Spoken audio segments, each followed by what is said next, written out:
ล้ๆสายไฟอ่ะมันรั่วไม่เห็นนะ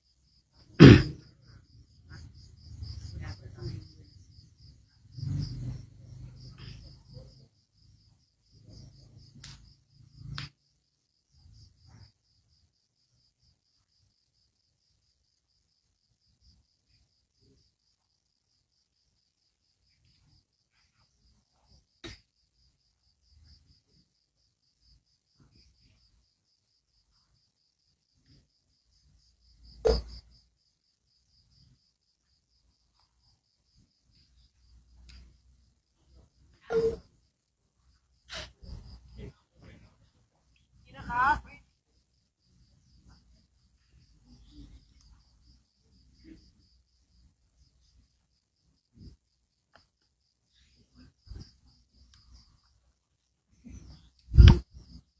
1 2แล้วการเกี่ยวกับให้ลงเขาให้เรียนแล้วก่อน เขามาเดิน มันเดินที่มันเราได้ข่าวว่าหลวงปู่เสือมาเนี่ยนิมนต์มาให้พาลูกพาหลานกราบหน่อยเร็วนะได้ข่าวมาว่าหลวงปู่เสือมานะพาลูกพาหลานอยากกราบนมัสการนะแต่ไม่ถ้าไม่สะดวกก็ไม่เป็นไรนะแต่ถ้ามาได้ยิ่งดีนะแต่ถ้าไม่สะดวกก็ไม่เป็นไรนะครับแต่ก็อยากให้มานะครับผมนะหลวงปู่เสือท่านไปเยี่ยมวัดเนี่ยหลวงตาเกือเนี่ยนะคือมีความคุ้นเคยกันเนาะนะมีความคุ้นเคยกันร่วมงานกันอยู่ด้วยกันหลวงปู่เสือนี่ก็เคารพนะดังครูบาอาจารย์นะแต่ผมก็ชอบแย่แกเล่นอยู่ตลอดนะไม่รู้จะตกนรกเพราะแกหรือเปล่าก็ไม่รู้นะทีนี้เราท่านทั้งหลายเนาะอยู่ด้วยกันมาศึกษามาเรียนรู้มาทำความเข้าใจการที่เราได้ศึกษาซึ่งกันและกันเนี่ยเบาเสียงนิดหน่อยมันไปแค่มันเปลี่ยนไปเลยเครื่องเสียงเครื่องนี้มันเป็นอะไรก็ไม่รู้นะอารมณ์ดีมันก็เบาอารมณ์ไม่ดีมันก็เร่งแรงเองนะประมาณทองไปเล่นหรือเปล่าไม่รู้เนี่ยเรามาอยู่ด้วยกันเนี่ยบอกศึกษาเนี่ยเบื้องต้นศึกษานิสัยใจคอกันเมื่อเราเข้าใจแล้วเนี่ยมันก็สบายนะสบายตรงไหนคือรูปนั้นท่านนั้นเขามีอัธยาศัยเช่นนี้เราจะได้ทำใจนะครับเราจะได้ทำใจนะเราจะได้ทำความรู้สึกให้สบายนะผมจำคำพระเดชพระคุณหลวงพ่อว่าคนที่ทำให้เราเครียดเนี่ยเราห้ามเครียดนะคนที่ทำให้เราทุกข์เราอย่าทุกข์นะคือยิ่งถ้าเขาทำให้เราเครียดเราทุกข์เนี่ยเราต้องอยู่ให้สบายนะถ้าคนหนึ่งคนใดทำให้เราเครียดทำให้เราทุกข์เราเครียดเราทุกข์ตามเขาเรานั่นแหละตกหลุมของพยามารจำคำของพระเดชพระคุณหลวงพ่อนะซึ่งพระเดชพระคุณหลวงพ่อก็บอกเฮ้ยเดี๋ยวไปเครียดนะมันนะแต่เครียดกับมันเนี่ยเราทุกข์นะไอ้คนที่ทำให้เราเครียดมันไม่ทุกข์หรอกนะถ้าเห็นเราเครียดยิ่งดีใจเนี่ยก็เป็นจริงนั้นเนาะท่านทั้งหลายนะบางทีเราอยู่ด้วยกันเนี่ยบางทีนี่เราใครมีสุขใครมีความสุขมากคนนั้นชนะเนี่ยใครมีทุกข์มากคนนั้นพ่ายแพ้การที่เราอยู่ด้วยกันแบบนี้นะมาเหมือนกันเนี่ยนะนิมนต์นะเอาจัดนิสีให้หลวงปู่หน่อยนะผมก็จริงๆผมก็เกรงใจก็ไม่อยากให้มานะแต่ก็อยากให้มาเหมือนบังคับให้มาเลยเนาะไม่เป็นไรขอบคุณหลาย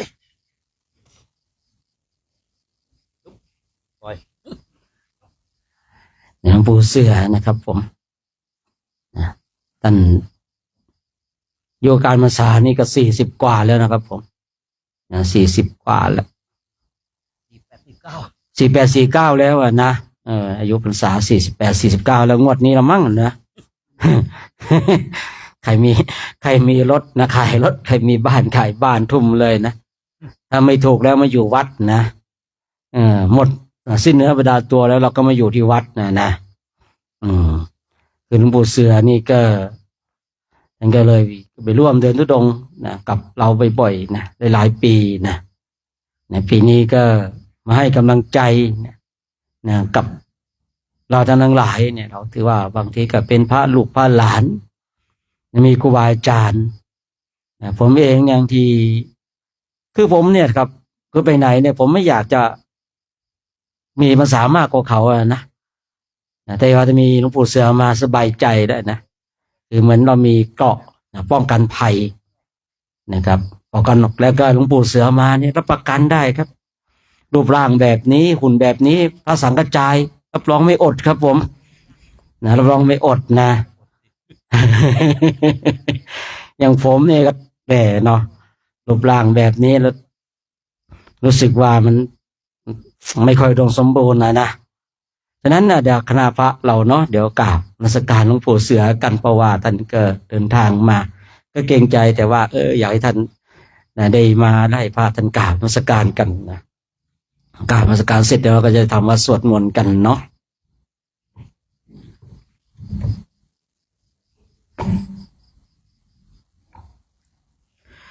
คณะพระสงฆ์เนาะกราบหลวงปู่เสือกันเนาะท่านเป็นครูบาอาจารย์อีกท่านหนึ่งที่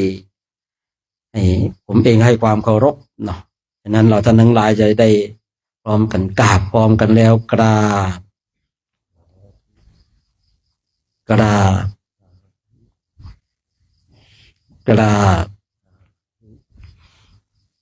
สาธุนะนี่ถืออะไรมาด้วยสมเด็จนะ ทุกราย สมเด็จอยู่อ่างทองเนี่ย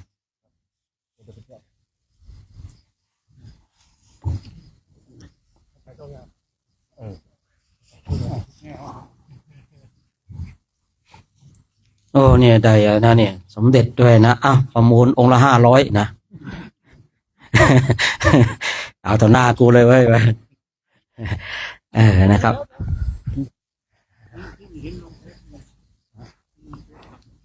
ฉันอยู่สมัยก่อนอยู่ที่วัดระฆังคณะ9เนาะคณะ7นะคืออยู่ที่วัดระฆังนะครับเลยได้มวลสารของสมเด็จพุทธจารย์โตมาเนาะนั่นก็เลยมาทำเป็นเครื่องยึดเหนี่ยวของด้านจิตใจท่านทั้งหลายมีพระดีนะดีกว่าไม่มีนะเรานี่ต้องมีพระทั้งภายนอกและภายในนะพระภายนอกก็คือพระเครื่องเนี่ยบางทีนะอาจจะช่วยได้นะอาจจะช่วยไม่ได้นะแต่ผมเคยพูดว่าถ้าเราเชื่อมันก็มีครับถ้าเราไม่เชื่อมันก็ไม่มีนะ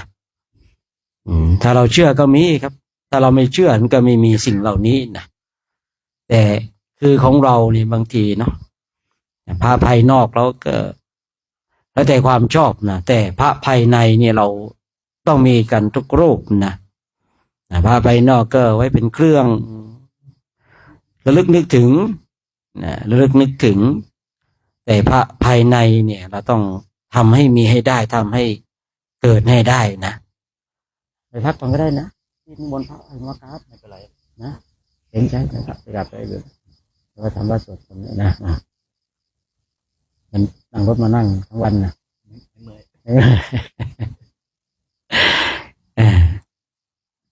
นะครับเราก็พระภายนอกเนี่ยพระภายนอกมีก็ได้ไม่มีก็ได้แล้วแต่ความชอบนะครับแต่ส่วนพระภายในนี่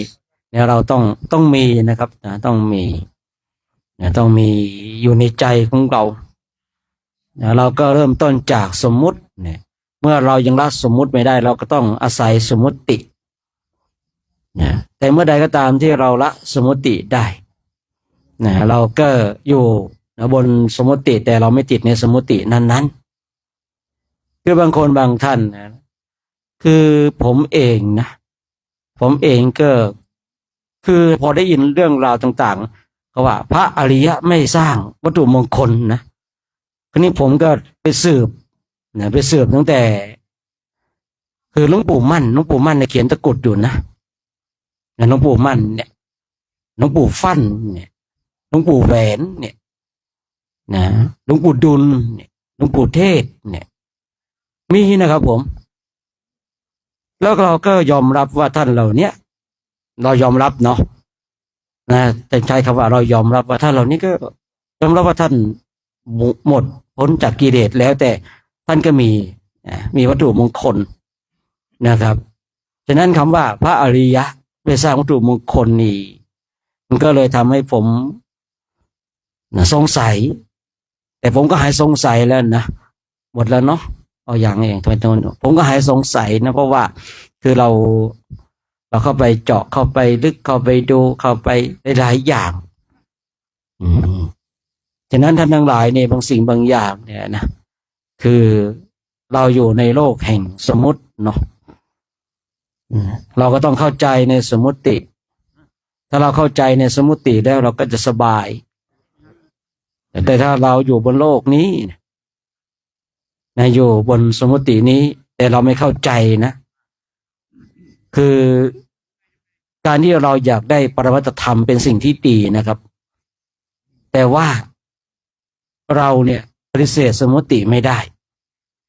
ปรมัตถธรรมเนี่ยเป็นสิ่งที่ทุกคนต้องการและปรารถนานะแต่ว่าเรานะก็ปฏิเสธสมมติไม่ได้สมมติบัญญัตินะแล้วก็ปรมัตถ์เนี่ยนะฉะนั้นท่านทั้งหลายนี่ก็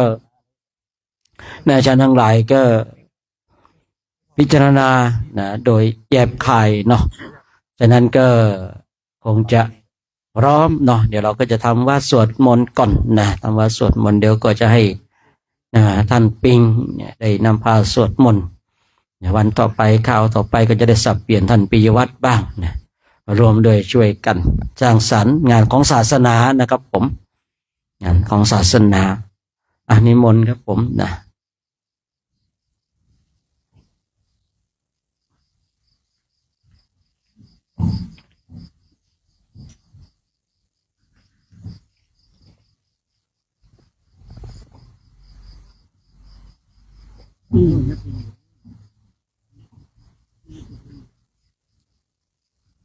ตั้งตรงนี้ตั้งตรงนี้เสียงใหม่ก็ได้เอาตรงกลางก็ได้ดังๆกันเด้ออันนี้ทำไม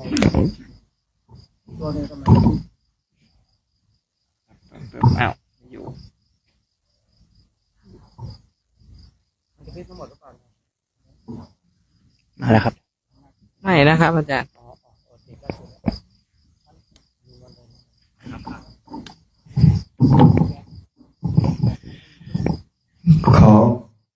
ขอโอกาสครูบาอาจารย์เป็นต้นเสียงในการสวดมนต์ทำวัดเย็นในวันนี้พร้อมกันแล้วกราบกราบกราบเปิดหนังสือไปที่หน้า17ครับอิโยโสภะคะวะอะระหังสัมมาสัมพุทโธพระผู้มีพระภาคเจ้านั้นพระองค์ใดเป็นพระอรหันต์ตรัสรู้เองโดยชอบแล้วสวากขาโตเยนะภะคะวะตาธัมโมพระธรรมคือศาสนา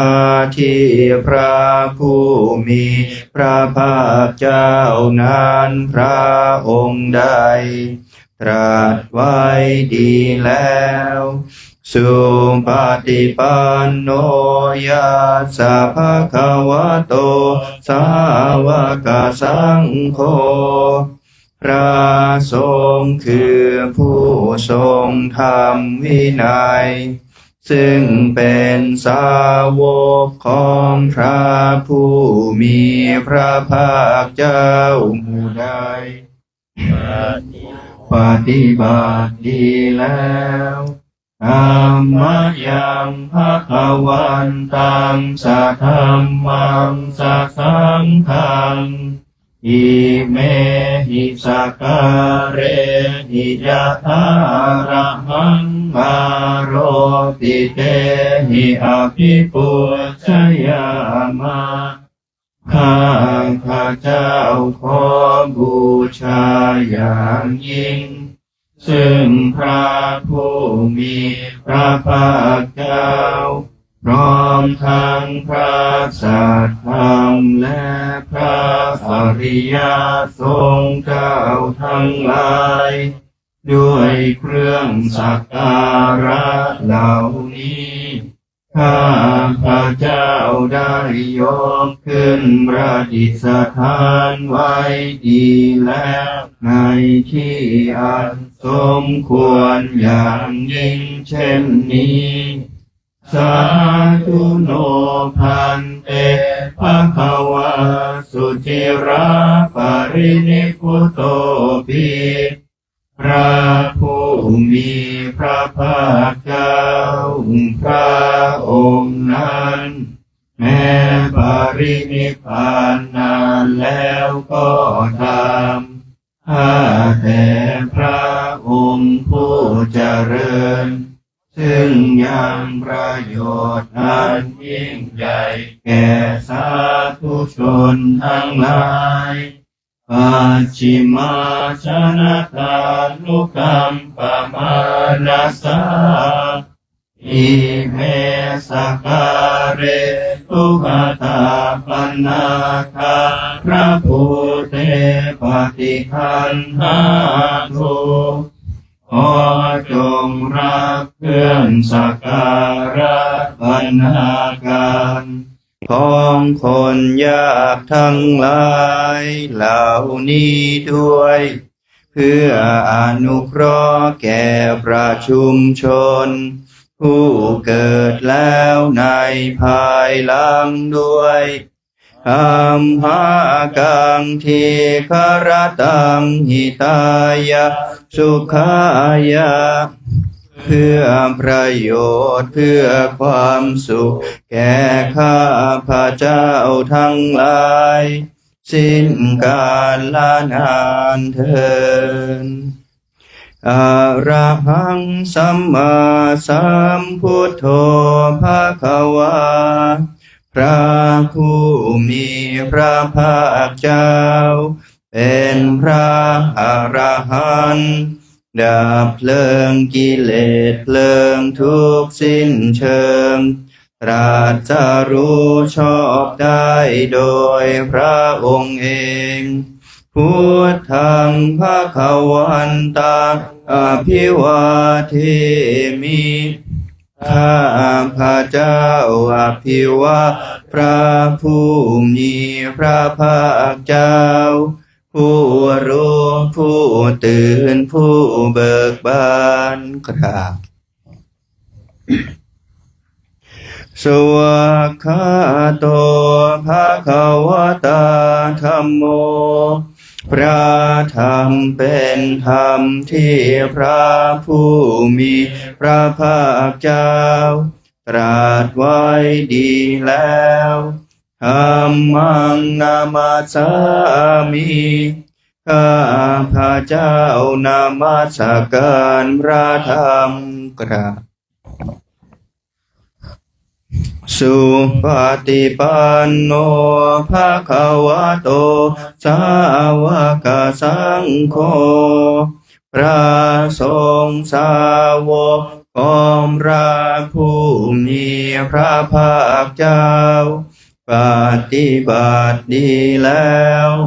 สังฆังนามามิข้า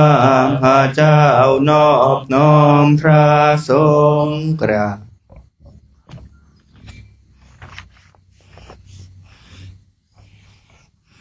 หันธรรมยังพุทธัสสะภะคะวะโตปุพพะคณมการังกโรมาเสนะโมตัสสะภะคะวะโต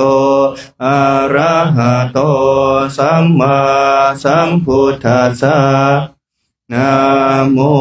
ตัสสะภะคะวะโตอะระหะโตสัมมาสัมพุทธัสสะนะโมตัสสะภะคะวะโตอะระหะโตสัมมาสัมพุทธัสสะขอนอบน้อมแด่พระผู้มีพระภาคเจ้าพระองค์นั้นซึ่งเป็นผู้ไกลจากกิเลสตรัสรู้ชอบได้โดยพระองค์เองอันนมยังพุทธานุสตินายังกโรมาเสกังโฆปานะภวันตังเอวังกัลยาโนกิติสัตโตภะพุทธโตก็กิติศักดิ์อันงามของพระผู้มีพระภาคเจ้าได้ฟุ้งไปแล้วอย่างนี้ว่าอิติปิโสภะคะวาเพราะเหตุอย่างนี้อย่างนี้พระผู้มีพระภาคเจ้านั้นอรหังเป็นผู้ไกลจากกิเลสสัมมาสัมพุทโธ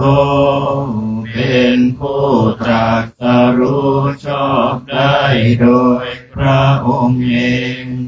วิสาจารณสัมปันโนเป็นผู้ถึงพร้อมด้วยวิชาและจารณะสุขโตเป็นผู้ไปแล้วด้วยดีโลกวิทูเป็นผู้รู้โลกอย่างแจ่มแจ้งอนุตตรปุริสธรรมสารถี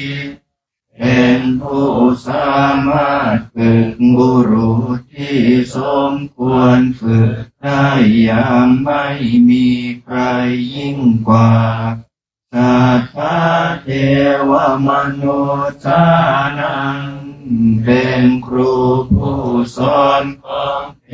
วดาและมนุษย์ทั้งหลายพุทโธเป็นผู้รู้ผู้ตื่นผู้เบิกบานด้วยธรรมภควา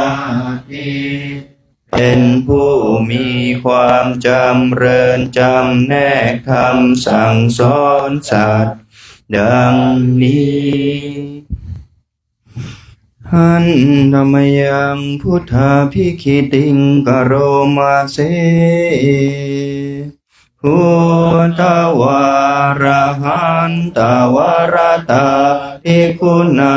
ภิยุตโตพระพุทธเจ้า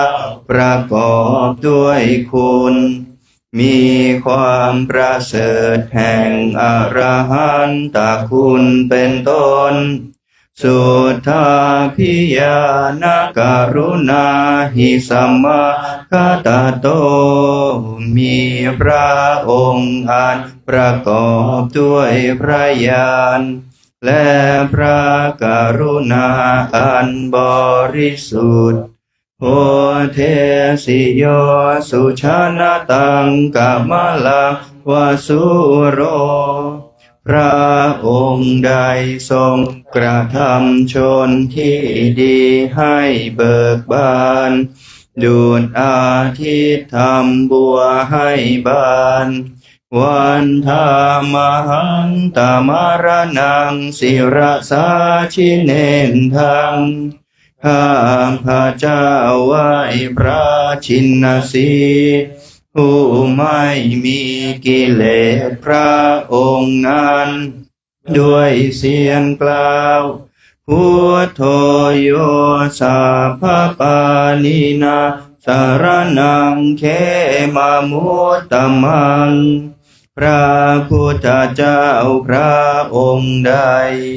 เป็นสารณะอันเกษมสูงสุดของสัตว์ทั้งหลายอาธรรมานุสติทานังวันทามิตังสิเรนะหังข้าพระเจ้าไหว้พระพุทธเจ้าพระองค์นั้นอันเป็นที่ตั้งแห่งความระลึกองค์ที่หนึ่งด้วยเสียงกล่าวพุทธัสสะหะสัพพิทาโสวะพุทโธเมสามิกิจจโรข้าพระเจ้าเป็นทาสของพระพุทธเจ้าพระพุทธเจ้าเป็นนายมีอิสระเหนือข้าพระเจ้าพุทโธทุกขาสัพพตาจาวิทาทาจาหิตาสเมพระพุทธเจ้าเป็นเครื่องกำจัดทุกข์และทรงไว้ซึ่งประโยชน์แก่ข้าพระเจ้าพุทธัสสะหังนิยาเทมิสริรังชีวิตันจิตังข้าพระเจ้ามอบกายถวายชีวิตนี้แด่พระพุทธเจ้าวันทันโตหังจริสังหิพุทธเสวสุโพธิตังข้าพระเจ้าผู้ไว้อยู่จากประพฤติตามซึ่งความตรัสรู้ดีของพระพุทธเจ้านาทิเมสารนังอัญญังพุทโธเมสารนังวรังสารณะอื่นของข้าพระเจ้าไม่มีพระพุทธเจ้าเป็นสารณะอันประเสริฐของข้าพระเจ้าเอเตนะสัจวัชเชนะวัฏฏยังสัตตุสาสเนด้วยการกล่าวคำสัตย์นี้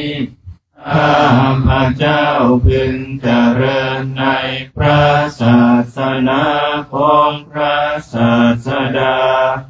พุทธังเมวันนามาเนนายังปุญญังปัสสุตังอิทาข้าพระเจ้าผู้ไว้อยู่ซึ่งพระพุทธเจ้าได้ควรควายบุญใดในบัดนี้สัพเพปิอันตรายาเมมเห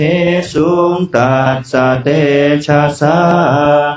อันตรายทั้งปวงอย่าได้มีแก่ข้าพระเจ้าด้วยเดชแห่งบุญนั้นกายเยนะวาจายวเจตสาวาด้วยกายก็ดีด้วยวาจาก็ดีด้วยใจก็ดีพุทเทกุกัมมังปะกตังมยายังกรรมหน้าติเตียนอันใดที่ข้าพระเจ้ากระทำแล้วในพระพุทธเจ้าพุทโธปฏิคันหตุอัจจยันตังขอพระพุทธเจ้าจงงดซึ่งโทษล่วงเกินอันนั้นกาลันตะเรสังวริตุงวะพุทเทเพื่อการสำรวมระวังในพระพุทธเจ้าในการต่อไป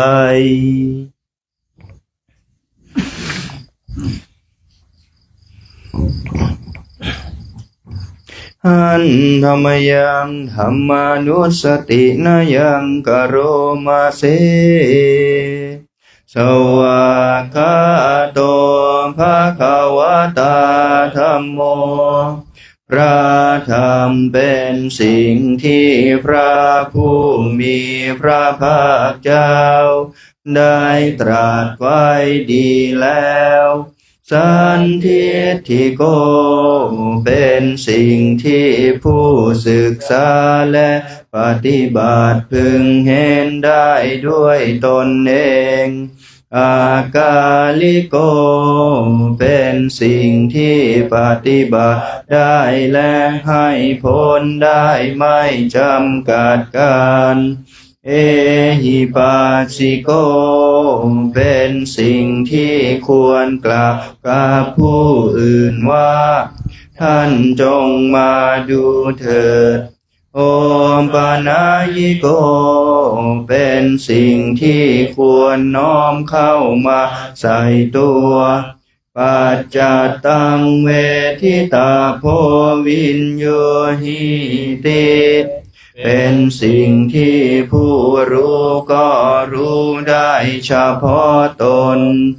ดังนี้หันธรรมยังธรรมาภิกิติงกโรมะเสสวากาตาตาทิคุณโยขาวเสนาสยโยพระธรรมเป็นสิ่งที่ประเสริฐเพราะประกอบด้วยคุณคือความที่พระผู้มีพระภาคเจ้าตรัสไว้ดีแล้วเป็นต้นโย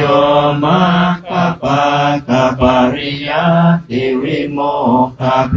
โท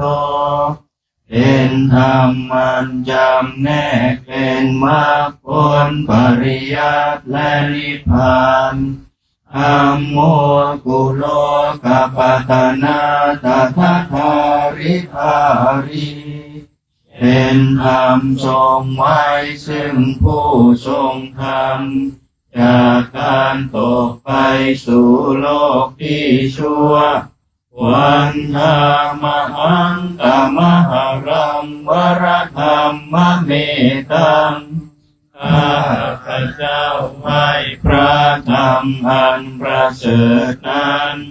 อันเป็นเครื่องขจัดเสียซึ่งความมืดธัมโมโยสัพพปานิทังสารนังเขมมุตตมังพระธรรมใดเป็นสารณะอันเกษมสูงสุดของสัตว์ทั้งหลายทุติยานุสติทานังวันทามิตังสิเรนะหังข้าพระเจ้าไหว้พระธรรมนั้นอันเป็นที่ตั้งแห่งความระลึกองค์ที่สองด้วยเสียงกล่าวธัมมาสาหัสมิทาโสวะธัมโมเมสาภิกิสโรข้าพระเจ้าเป็นทาสของพระธรรมพระธรรมเป็นนายมีอิสระเหนือข้าพระเจ้าธัมโมทุกขาสักขาตาจวิทาตาจหิตาสเม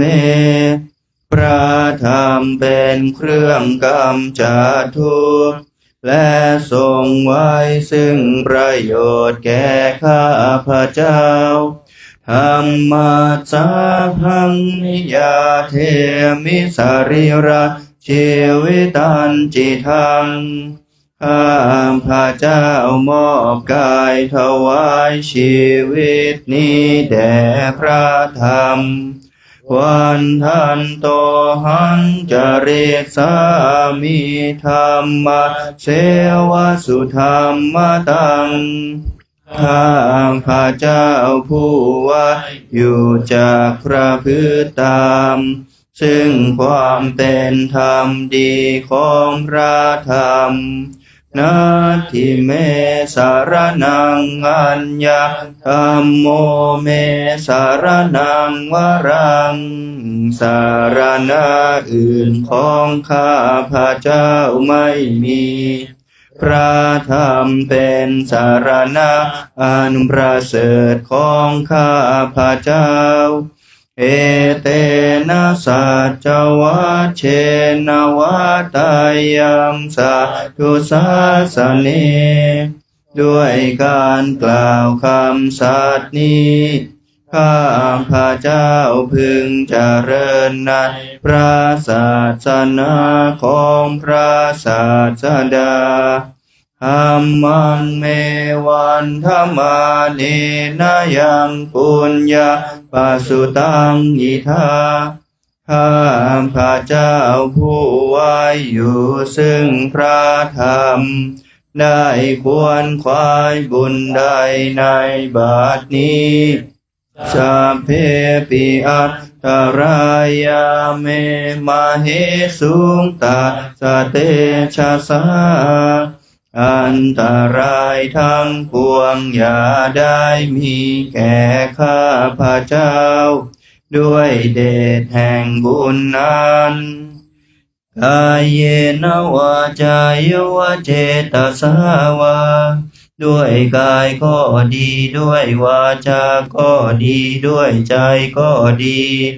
ธัมเมกุกัมมังปะกตังมยายังกรรมหน้าติเตียนอันใดที่ข้าพระเจ้ากระทำแล้วในพระธรรมธัมโมปฏิคันหตุอาจยันตังขอพระธรรมจงงดซึ่งโทษล่วงเกินอันนั้นกาลันตะเรสังวริตุงวะธัมเมเพื่อการสำรวมระวังในพระธรรมในการต่อไป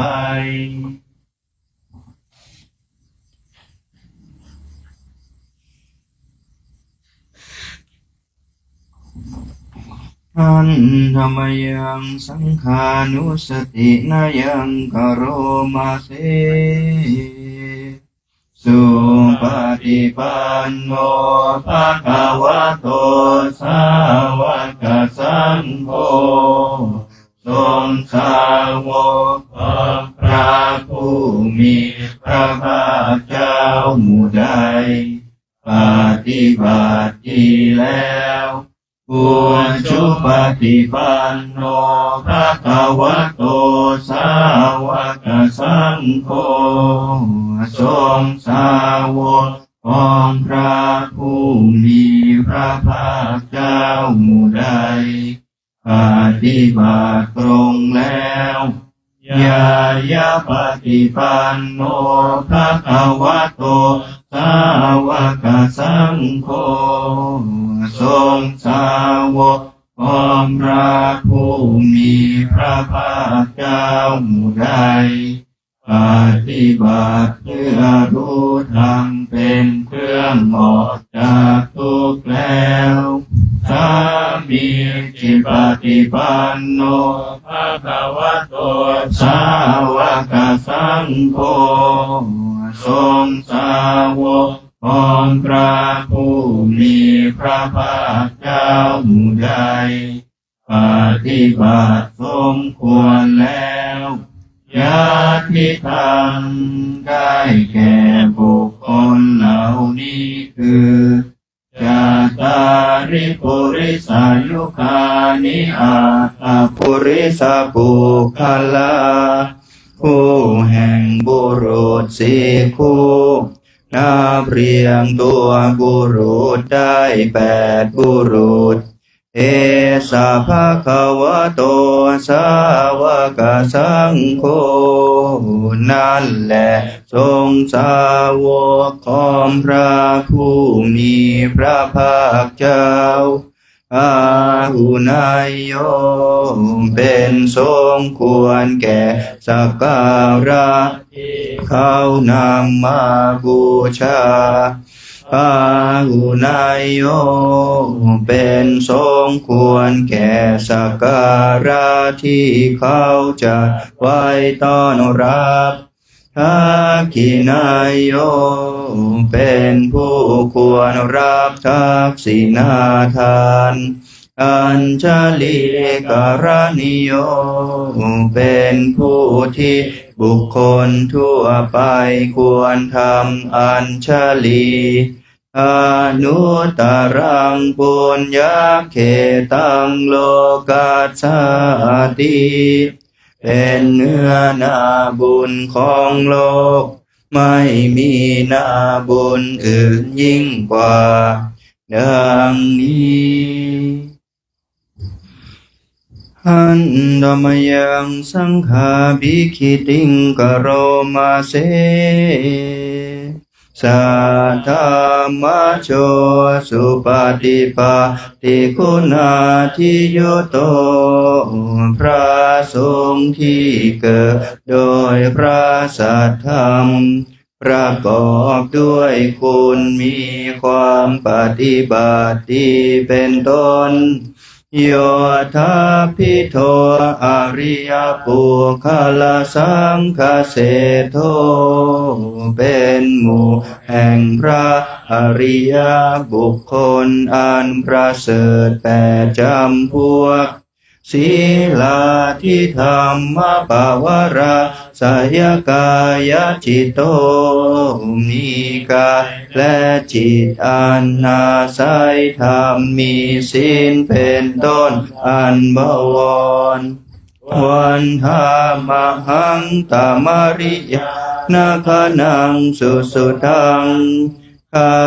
พระเจ้าไหว้หมู่แห่งพระอริยเจ้าเหล่านั้นอันบริสุทธิ์ด้วยดีสังโฆโย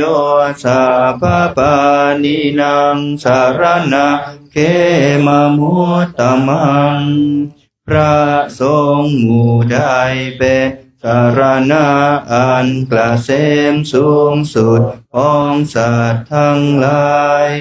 ตาติยานุสติทา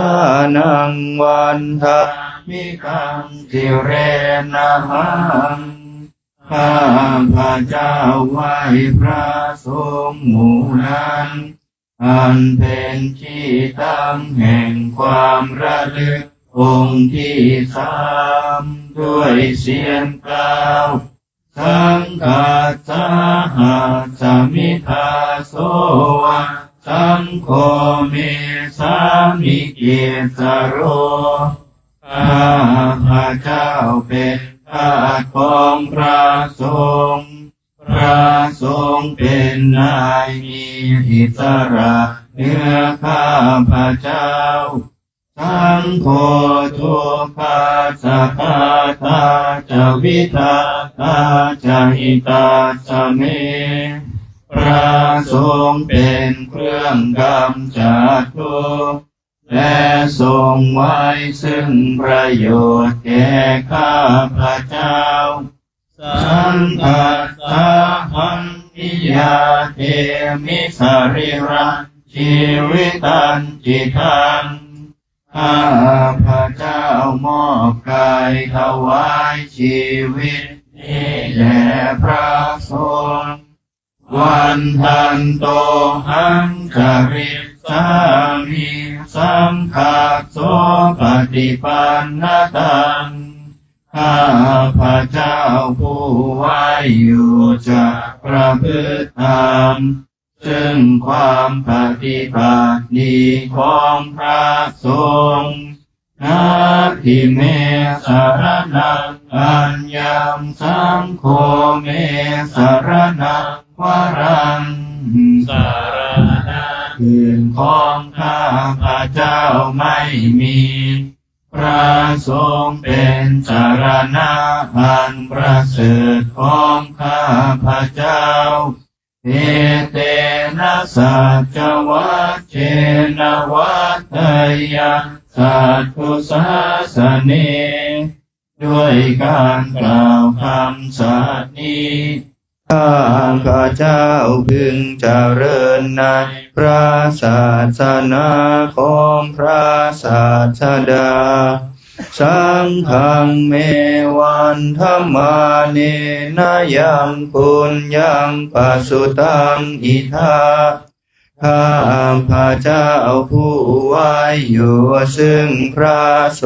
งฆ์ได้ควรควายบุญใดใน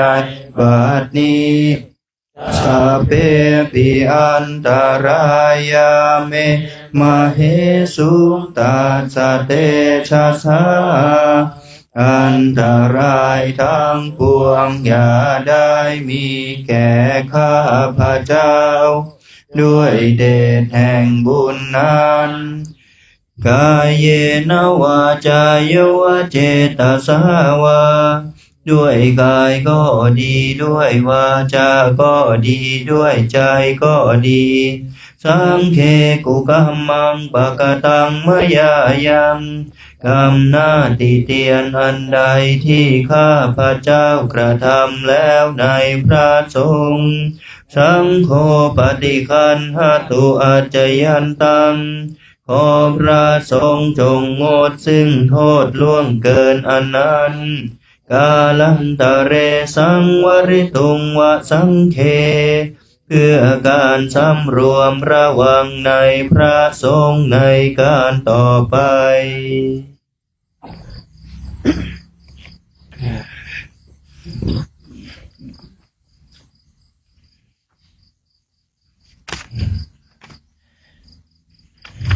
เปิดหนังสือไปที่หน้า110ครับ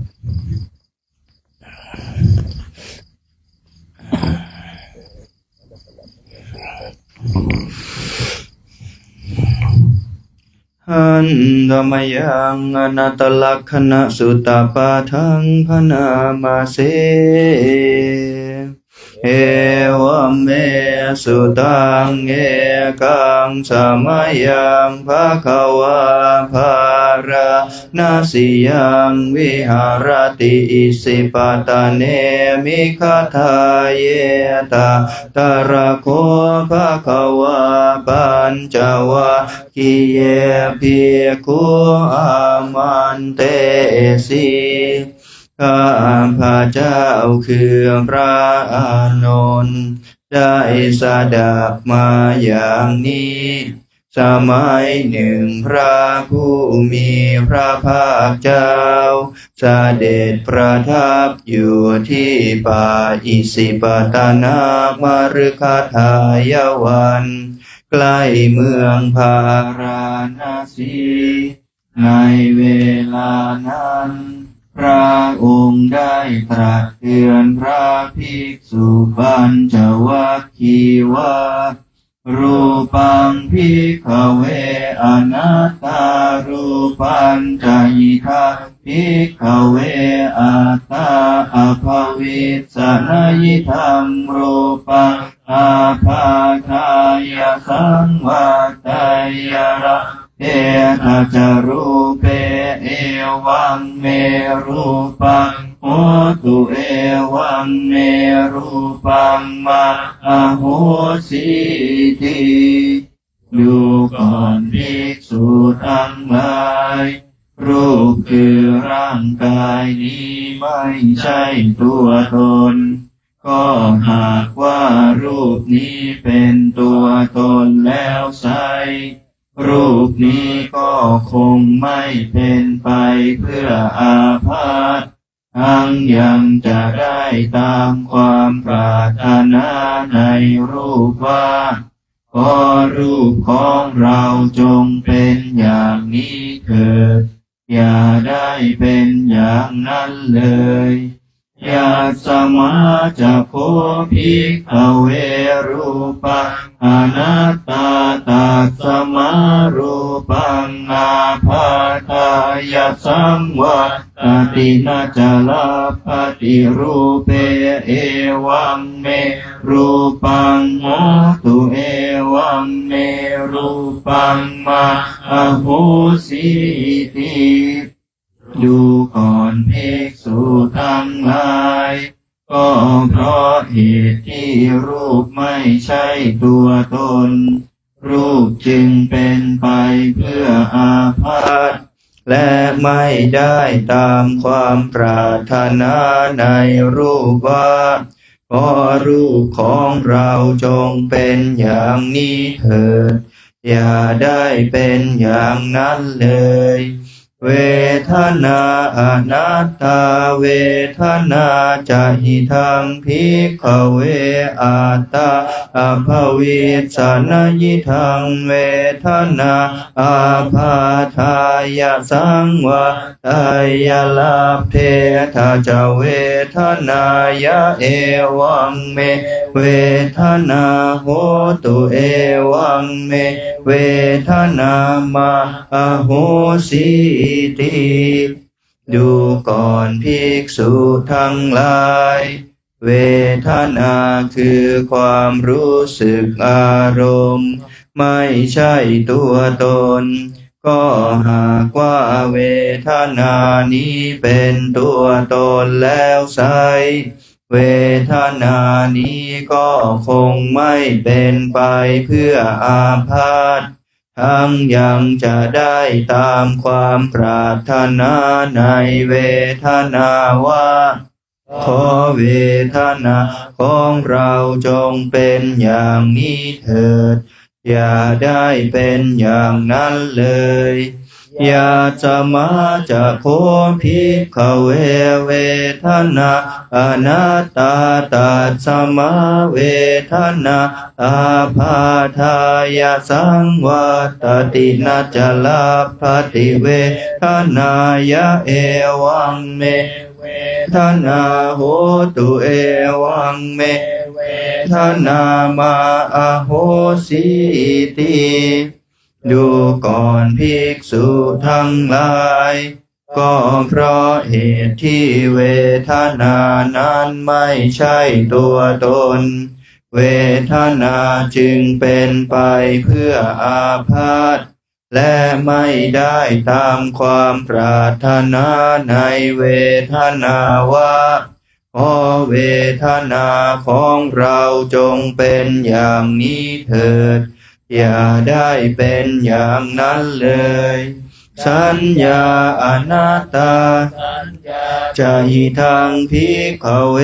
อัตตาอภวิสสนยิทังสัญญาอาภาทายะสังวาตายะละเพทาจะสัญญายะเอวังเมสัญญาโหตุเอวังเมสัญญามาอโหสิติดูก่อนภิกษุทั้งหลายสัญญาคือความจำไม่ใช่ตัวตนก็หากว่าสัญญานี้เป็นตัวตนแล้วไซสัญญานี้ก็คงไม่เป็นไปเพื่ออาพาธ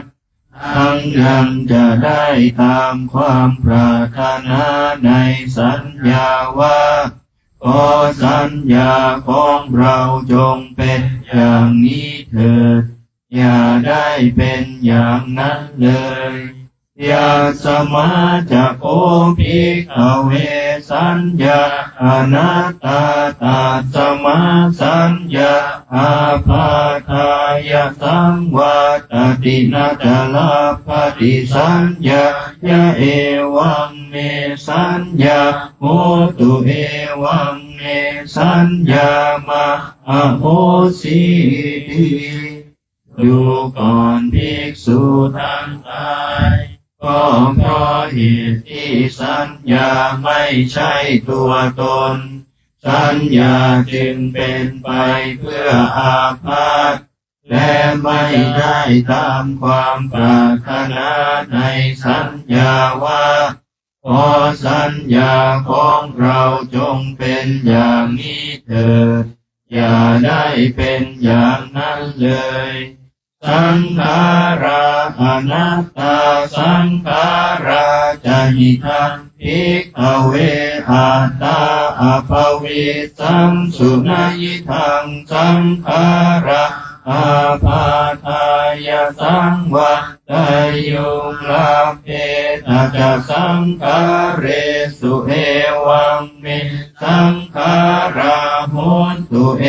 วังเมสังขารามาอเหสุนติดูก่อนภิกษุทั้งหลายสังขารทั้งหลาย คือสภาพที่เกิดกับใจปรุงใจให้ดีบ้างชั่วบ้างไม่ใช่ตัวตนก็หากว่าสังขารนี้เป็นตัวตนแล้วไซร้สังขารนี้คงไม่เป็นไปเพื่ออาพาธทั้งยังจะได้ตามความปรารถนาในสังขารว่าขอสังขารของเราจงเป็นอย่างนี้เถิดอย่าได้เป็นอย่างนั้นเลยยาสมาจะโคภิกขเวสังขาราอนัตตาตัสสมาสังขาราอาภาทายะสังวะตันตินาจลาภติสังขาเรสุเอวังเมสังขาราโหนตุเอวังเมสังขารามาอะเหสุนติดูก่อนภิกษุทั้งหลายก็เพราะเหตุที่สังขารไม่ใช่ตัวตนสังขารจึงเป็นไปเพื่ออาพาธและไม่ได้ตามความปรารถนาในสังขารว่าขอสังขารของเราจงเป็นอย่างนี้เถิดอย่าได้เป็นอย่างนั้นเลย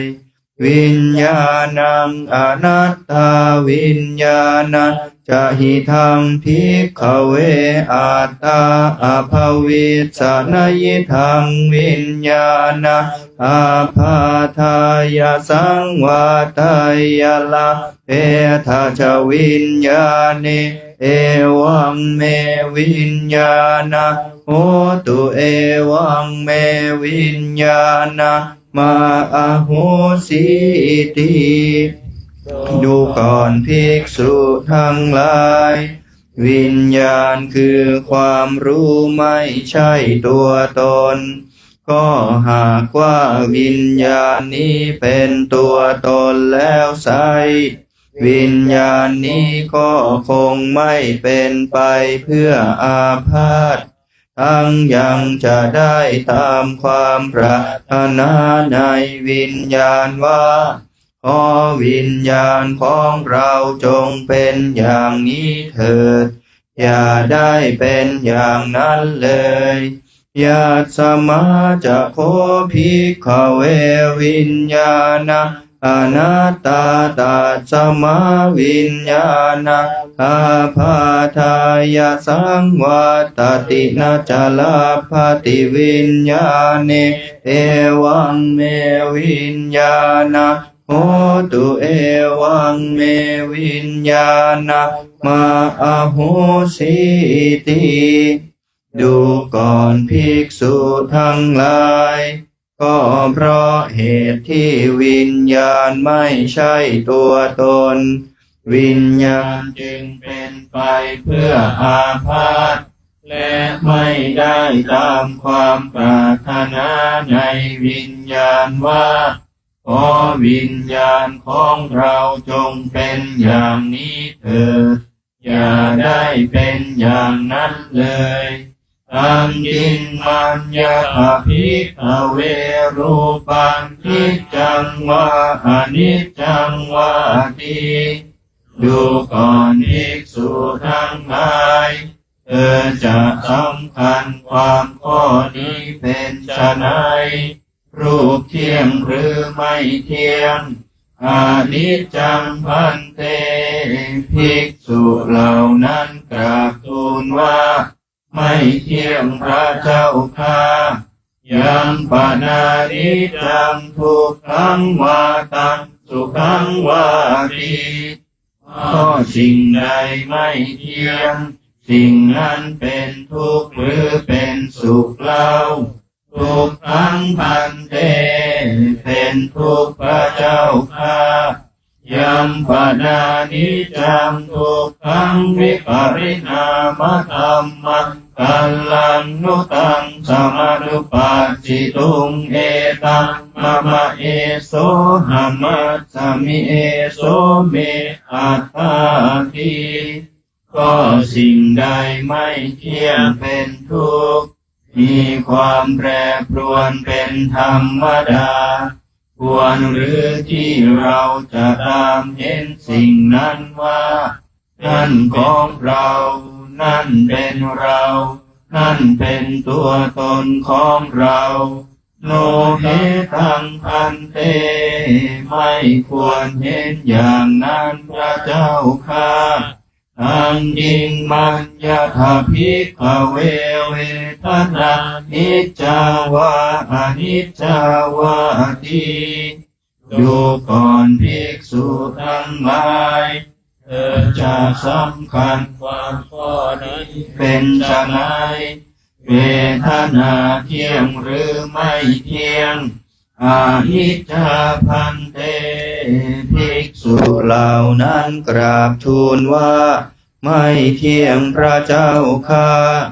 ยัมปนานิจจังทุกขังวาตังสุขังวาติก็สิ่งใดไม่เที่ยงสิ่งนั้นเป็นทุกข์หรือเป็นสุขเล่า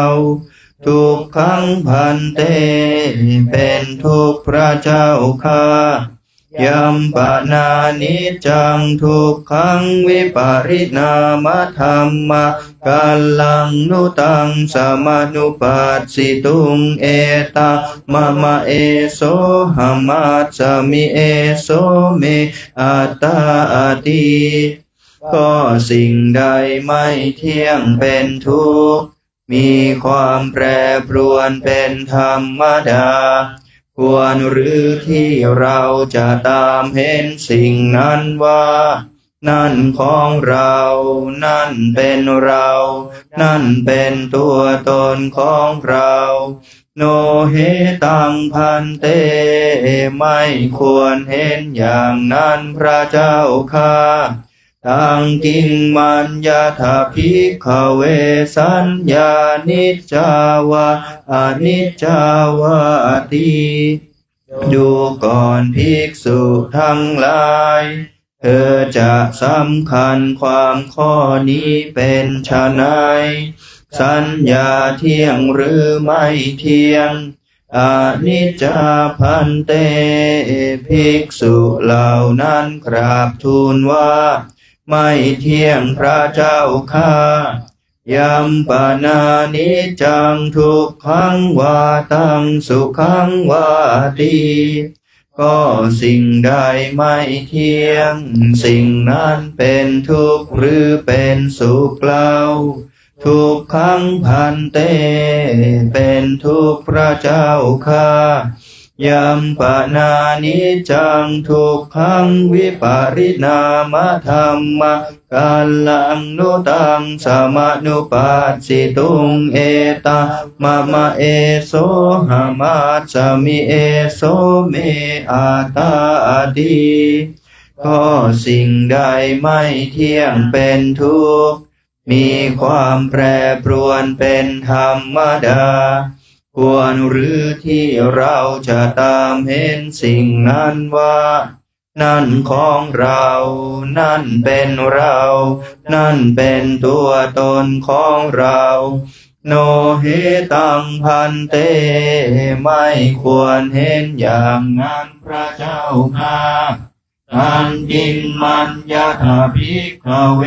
สังขารังนิจจาวาอนิจจาวาที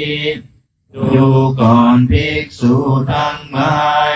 เธอจะสำคัญความข้อนี้เป็นไฉนสังขารเที่ยงหรือไม่เที่ยงอนิจจาพันเตภิกษุเหล่านั้นกราบทูลว่าไม่เที่ยงพระเจ้าข้ายัมปนานิจจังทุกขังวาตังสุขังวาติก็สิ่งใดไม่เที่ยงสิ่งนั้นเป็นทุกข์หรือเป็นสุขเล่าทุกขังพันเตเป็นทุกข์พระเจ้าข้า ยัมปนานิจจังทุกขังวิปริณามธรรมังกัลลังมุตังสมานุปัสสิตุงเอตังมะมะเอโสหามัสสมิเอโสเมอัตตาทิก็สิ่งใดไม่เที่ยงเป็นทุกข์มีความแปรปรวนเป็นธรรมดาควรหรือที่เราจะตามเห็นสิ่งนั้นว่านั่นของเรานั่นเป็นเรานั่นเป็นตัวตนของเราโนเหตังพันเตไม่ควรเห็นอย่างนั้นพระเจ้าข้าทั้งยิ่งมัญญาภิกขเววิญญาณนิจจังวาอนิจจังวาทีดูก่อนภิกษุทั้งหลายเธอจะสำคัญความข้อนี้เป็นไฉนวิญญาณเที่ยงหรือไม่เที่ยงอนิจจังพันเตภิกษุเหล่านั้นกราบทูลว่าไม่เที่ยงพระเจ้าข้า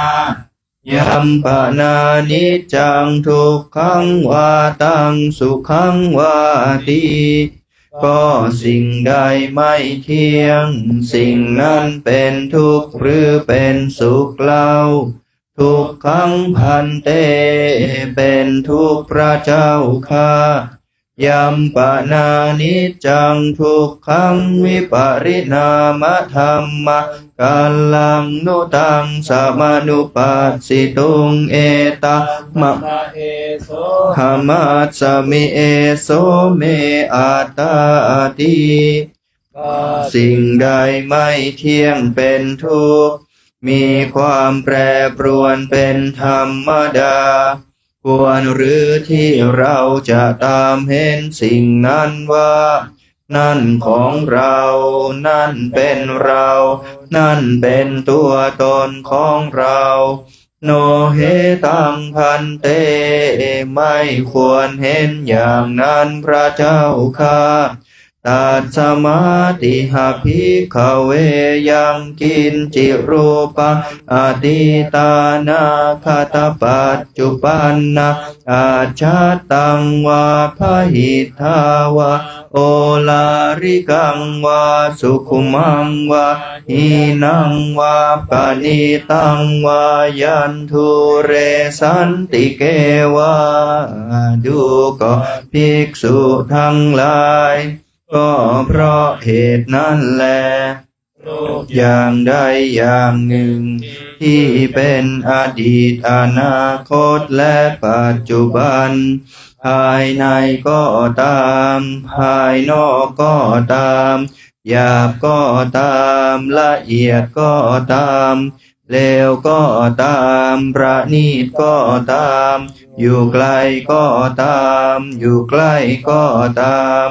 สัพพังรูปังเนตังมะมะเนโสหามัสสมินาเมโสอัตตาติเอวะเมตายะถาภูตังสัมมาปัญญายะทัพทาพังรูปทั้งหมดนั้นเธอทั้งหลายพึงเห็นด้วยปัญญาอันชอบตามความเป็นจริงอย่างนี้ว่านั่นไม่ใช่ของเรานั่นไม่ใช่เป็นเรานั่นไม่ใช่ตัวตนของเรายากาจิเวทนาอติตานาคตปัจจุปันนาอัจฉตาวาพหิทาวาโอลาริกาวาสุขุมาวาหินาวาปานิตาวายันตุเรสันติเกวาเวทนาอย่างใดอย่างหนึ่งทั้งที่เป็นอดีตอนาคตและปัจจุบันภายในก็ตามภายนอกก็ตามหยาบก็ตามละเอียดก็ตามเลวก็ตามประณีตก็ตาม อยู่ไกลก็ตามอยู่ใกล้ก็ตามสัพพะเวทนาเนตังมะมะเนโสหามัสสมินาเมโสอัตตาติเอวะเมตังยะถาภูตังสัมมาปัญญายะถาภาพังเว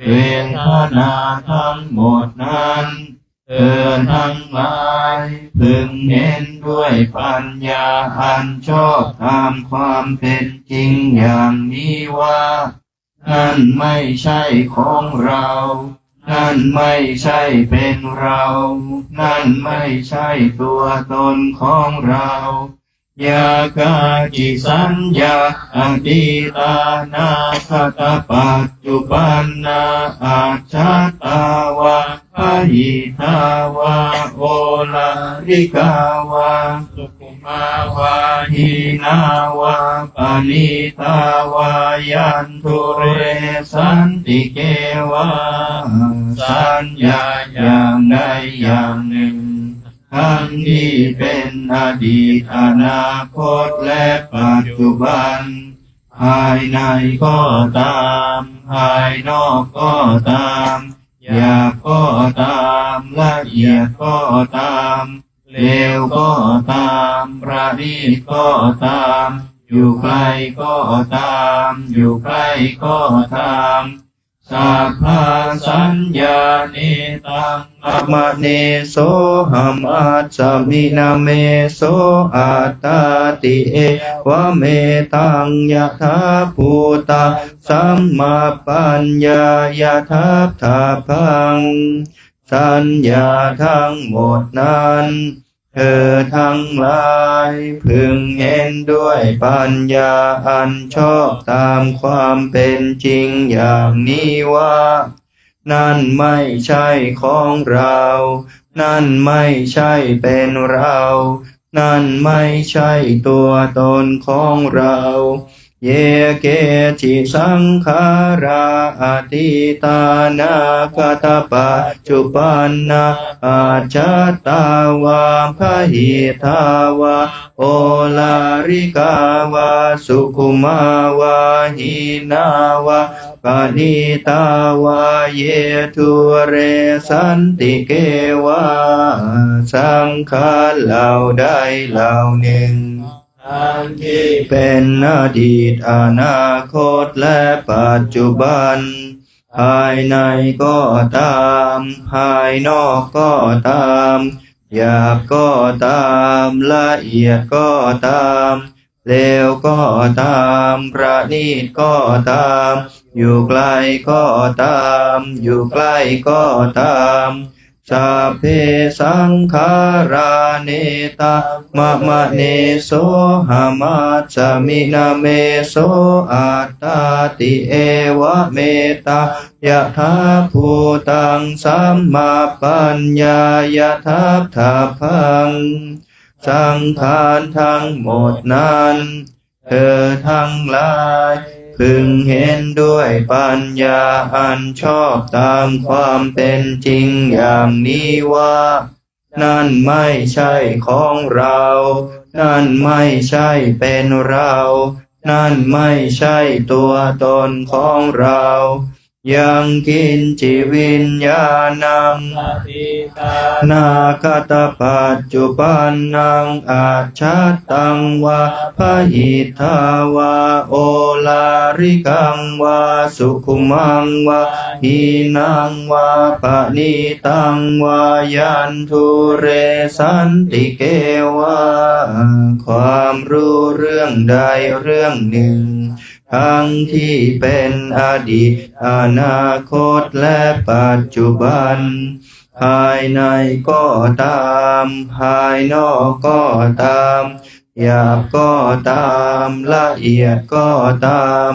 เลวก็ตามประณีตก็ตามอยู่ไกลก็ตามอยู่ใกล้ก็ตามสัพพังวิญญาณังเนตังมะมะเนโสหามัสสมินาเมโสอัตตาติเอวะเม ตายะถาภูตังสัมมาปัญญายะทัพพะพันความรู้เรื่องใดเรื่องหนึ่งนั้นเธอทั้งหลายพึงเห็นด้วยปัญญาอันชอบตามความเป็นจริงอย่างนี้ว่านั่นไม่ใช่ของเรา นั่นไม่ใช่เป็นเรา นั่นไม่ใช่ตัวตนของเรา เอวังปัจจังภิกขเวสุตวะอริยสาวกโกรูปัสสมิงปินิพพินทติเวทนายาปินิพพินทติสัญญานิพพินทติสังขาเรสุปินิพพินทติวิญญาณสมิงปินิพพินทติดูก่อนภิกษุทั้งหลายอริยสาวกผู้ได้สดับแล้วอย่างนี้ย่อมเบื่อหน่ายในรูปย่อมเบื่อหน่ายในเวทนาย่อมเบื่อหน่ายในสัญญาย่อมเบื่อหน่ายในสังขารย่อมเบื่อหน่ายในวิญญาณ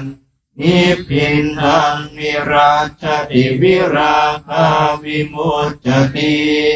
เมื่อเบื่อหน่ายย่อมคลายกำหนัดเพราะสิ้นกำหนัดจิตก็หลุดพ้นวิมุตตาสมิงวิมุตตามิติญาณังโหติกีนาชาติวุสิตังพรหมจริยังกตังกรณียังนาปารักขิทัตตายาติปัจจานาติติเมื่อจิตพ้นแล้วย่อมมีญาณอย่างรู้ว่าจิตหลุดพ้นแล้วรู้ชัดว่าชาติสิ้นแล้วพรหมจรรย์อยู่จบแล้วกิจที่ควรทำได้กระทำสำเร็จแล้วกิจอื่นเพื่อความเป็นอย่างนี้มิได้มีอีกแล้วอิธัมมโว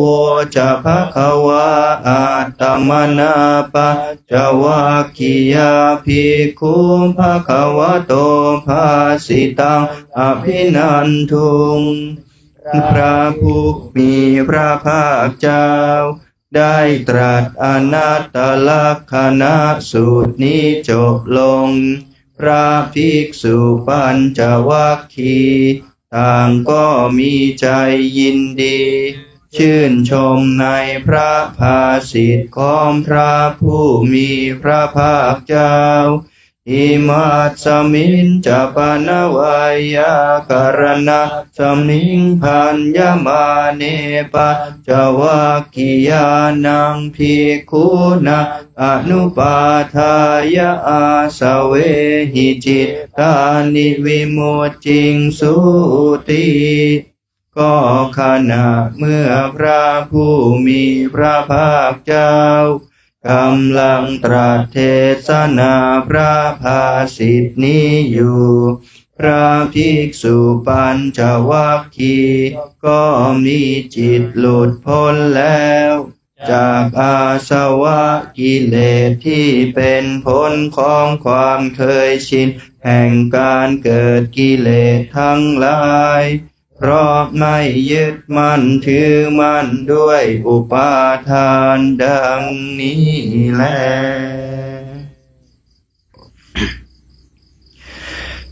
เปิดหนังสือย้อนกลับไปหน้า95ครับกรวดน้ำตอนเย็นหันธรรมยังอุทิศนาทิธานาคาทาโยพนามาเสอิมินาปุญญากรรมเมนาด้วยบุญนี้อุทิศให้อุปัชฌายาคุณุตระอุปัชฌาย์ผู้เลิศคุณอาจาริยุปการะจาและอาจารย์ผู้เกื้อหนุนมาตาปิตาจยาตกา ทั้งแม่พ่อและปวงญาติสุริโยจันทิมาราชาสุนจันทร์และราชาคุณวันตานาราปิจาผู้ทรงคุณหรือสูงชาพระมาราชอินทราชาพรหมาและอินทราโลกปาลาจะเทวตา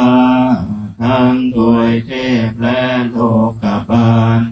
ยาโมมิตามนุษย์สาจาโยมารา มนุษย์มิตรมัจจตาเวริกาพิจาผู้เป็นกามผู้จงพานสัพเพสัตตาสุขีหนตุขอให้เป็นสุขสันต์ทุกทั่วหน้าอย่าทุกทนปุญญานิภาคตานิเมบุญพร้อมที่ข้าทำจงช่วยอำนวยสุภผลสุขังจติวิทังเทนตุให้สุขสามอย่างล้นขีพังปาเปทะโวมาตังให้รู้ถึงนิพพานพันอิมินาปุญญากรรมเมนาด้วยบุญนี้ที่เราทำอิมินาอุทิศเสนาจาและอุทิศให้ปวงสัตว์อิปาหังสุลเพเจวาเราพลันได้ซึ่งการตัดตัณหุปาทานเจทนังตัวตัณหาอุปาทานเยสันตาเนหินาธรรมาสิ่งชั่วในดวงใจยาวานิพพานโตมะหังกว่าเราจะถึงนิพพานนาสันตุสัพพทาเยวามาลายสิ้นจากสันดานยัตถาสาโตภเว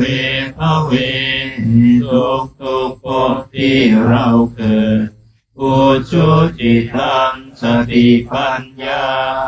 มีจิตตรงและสติทั้งปัญญาอันประเสริฐสันเลโกวิริยัมหินาพร้อมทั้งความเพียรเลิศเป็นเครื่องขูดกิเลสหายมาราลพันตุโนกาสังอย่าพึงมีแก่หมู่มารสิ้นทั้งหลายกาตุนจาวิริเยสุเมเป็นช่องประทุษร้ายทำลายล้างความเพียรจมพุทธาทิปาวโรนาโทพระพุทธผู้บวรนาถธัมโมนาโทวรุตโมพระธรรมที่พึงอุดมนาโทปัจเจกพุทโธจาพระปัจเจกพุทธสมสังโฆนาโทตโรมะมังโทพระสงฆ์ที่พึงพยอมเตโสตมานุภาเวนะด้วยอานุภาพนั้นมาโรกาสังละพันตุมาขอหมู่มารอย่าได้ช่องทัสสะปุญญานุภาเวนะด้วยเดชบุญทั้งสี่ปองมาโร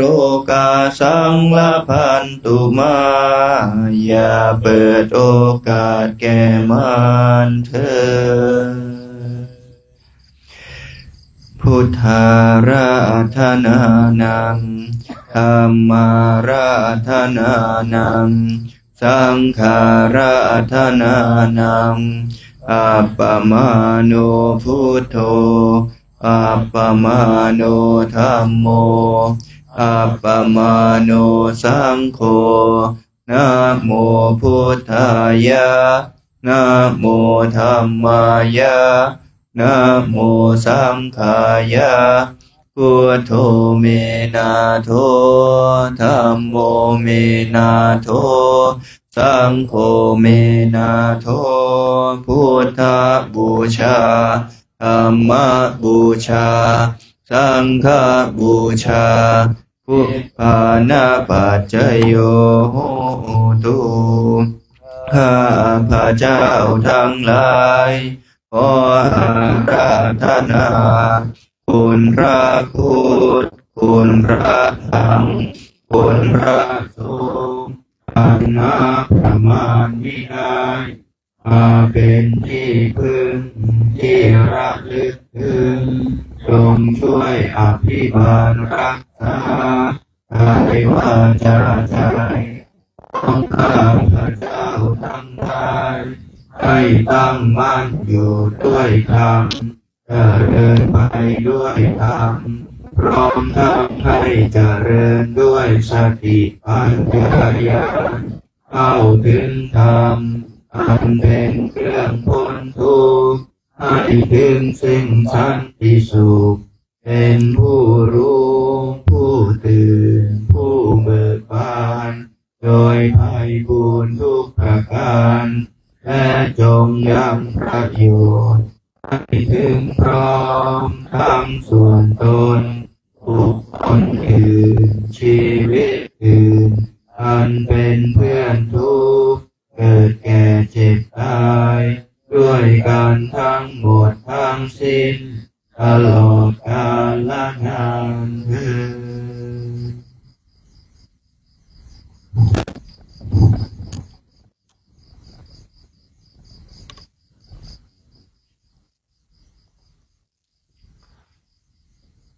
หลังจากที่เราได้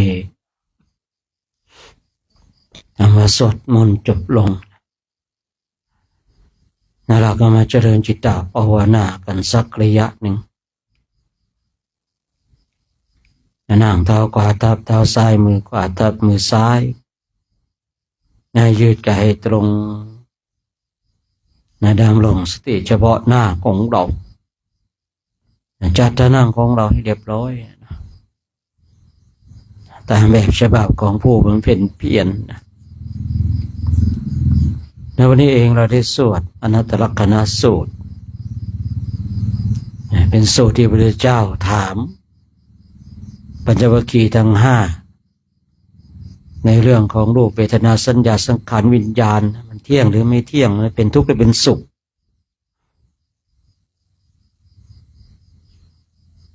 ถามแค่นั้นเองเป็นเหตุให้พระอรหันต์ได้เกิดขึ้นรู้อยู่แล้วว่ารูปเวทนาสัญญาสังขารวิญญาณเนี่ยมันไม่เที่ยงมันเป็นทุกข์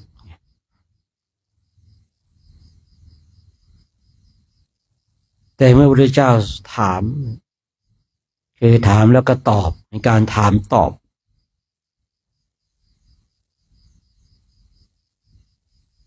เมื่อเป็นการถามตอบปัจจุบันทั้งห้าตอบ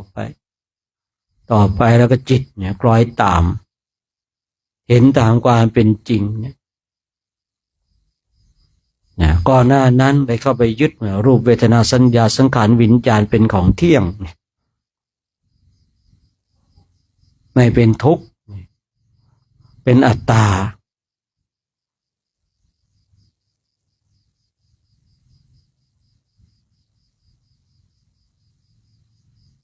แต่เมื่อพระพุทธเจ้าพระองค์ทรงถามแล้วเนี่ยเห็นรูปเวทนาสัญญาสังขารวิญญาณมันไม่เที่ยงนะมันเป็นทุกข์มันเป็นอนัตตามีการเปลี่ยนแปลงไปตามสภาพแค่นี้เองได้บรรลุธรรมเป็นพระอรหันต์ถามว่าแค่นี้เองทำไมจึงได้เป็นพระอรหันต์เพราะปัญญาบารมีที่สะสมมาเต็มบริบูรณ์แล้วเพียงมาสะกิดนิดเดียวก็เป็นเหตุให้ได้บรรลุธรรม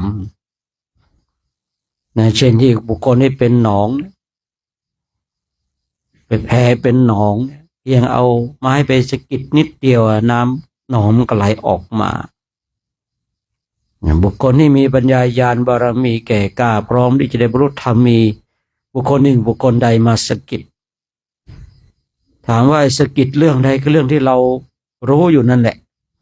แต่มันถูกอวิชชาปิดบังไว้ เพราะตัววิชาปิดบังทำให้เราเนี่ยหลงไปลืมไป พอมีคนมาสะกิดเท่านั้นเองนะจากเรื่องที่ยากกลายเป็นของเรื่องที่ง่าย จากของที่คว่ำก็กลายเป็นของที่ง่าย จากเราที่กำลังเป็นผู้ที่หลงทางอยู่เราก็เดินในเส้นทางที่ถูกต้องในบางทีเราท่านทั้งหลายได้ฟังธรรมกันเนี่ยหรือว่าที่เราสาธยายมนต์กันเนี่ยจิตของเราเนี่ยบางทีมันก็คือพูดตามตรงนะมันยังไม่สมควรแก่การงานยังไม่สมควรแก่ธรรมแต่เราก็ต้องทำเช่นนี้สะสมไปในชาตินี้เราไปไม่ถึงมรรคผลนิพพานแต่ว่าสัญญาแห่งธรรมทั้งหลายที่เราได้สาธยายกันที่เราได้เรียนรู้กันสิ่งเหล่านี้ก็จะเป็นเครื่องย้ำเตือนบุคคลที่ฝึกฝนอบรมศึกษาเล่าเรียนทางด้านปริยัติและก็ปฏิบัติถ้าชาตินี้ยังไม่ถึงมรรคถึงผลนิพพานเกิดไปเป็นเทพบุตรก็จะเป็นผู้ที่สอนธรรมบนสวรรค์อยู่ในธรรมสภาเทพบุตรทั้งหลายที่มีการพูดคุยธรรมะก็เกิดจากตอนที่ตนเองเป็นมนุษย์อยู่ได้ศึกษาทั้งด้านปริยัติและปฏิบัติ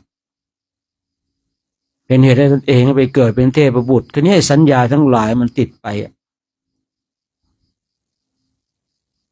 แม้แต่คนเราเองก็ตามเนี่ยไอ้สัญญาที่ความจำได้หมายรู้เนี่ยบางทีเนี่ยทำอันเก่าก่อนที่เราเคยฝึกฝนอบรมก็เป็นเครื่องย้ำเตือน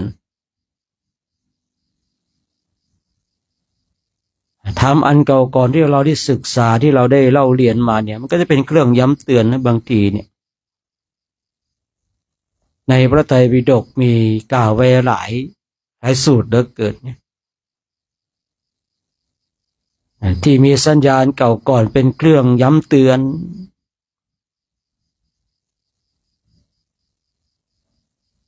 ในธรรมที่หลายที่ควรรู้ควรเข้าใจคราวนี้เราท่านทั้งหลายมีหน้าที่ทำฝึกฝนอบรมไปนั่งบำเพ็ญเพียรภาวนานั่งดูจิตดูใจอยู่กับคำวงบริกรรมไปนั่งดูลมหายใจเข้าดูลมหายใจออกมันสงบก็รู้มันฟุ้งซ่านก็รู้จิตมันจะดับก็รู้จิตมันจะปรุงแต่งก็รู้จิตมันแสวงหาที่เกิดก็รู้จิตมันนิ่งเราก็รู้มีตัวรู้อยู่ตลอดเวลา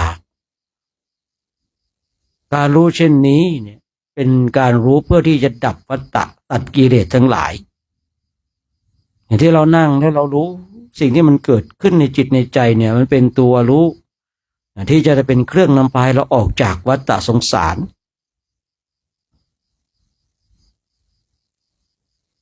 เพราะการที่เรานั่งดูจิตเราก็เห็น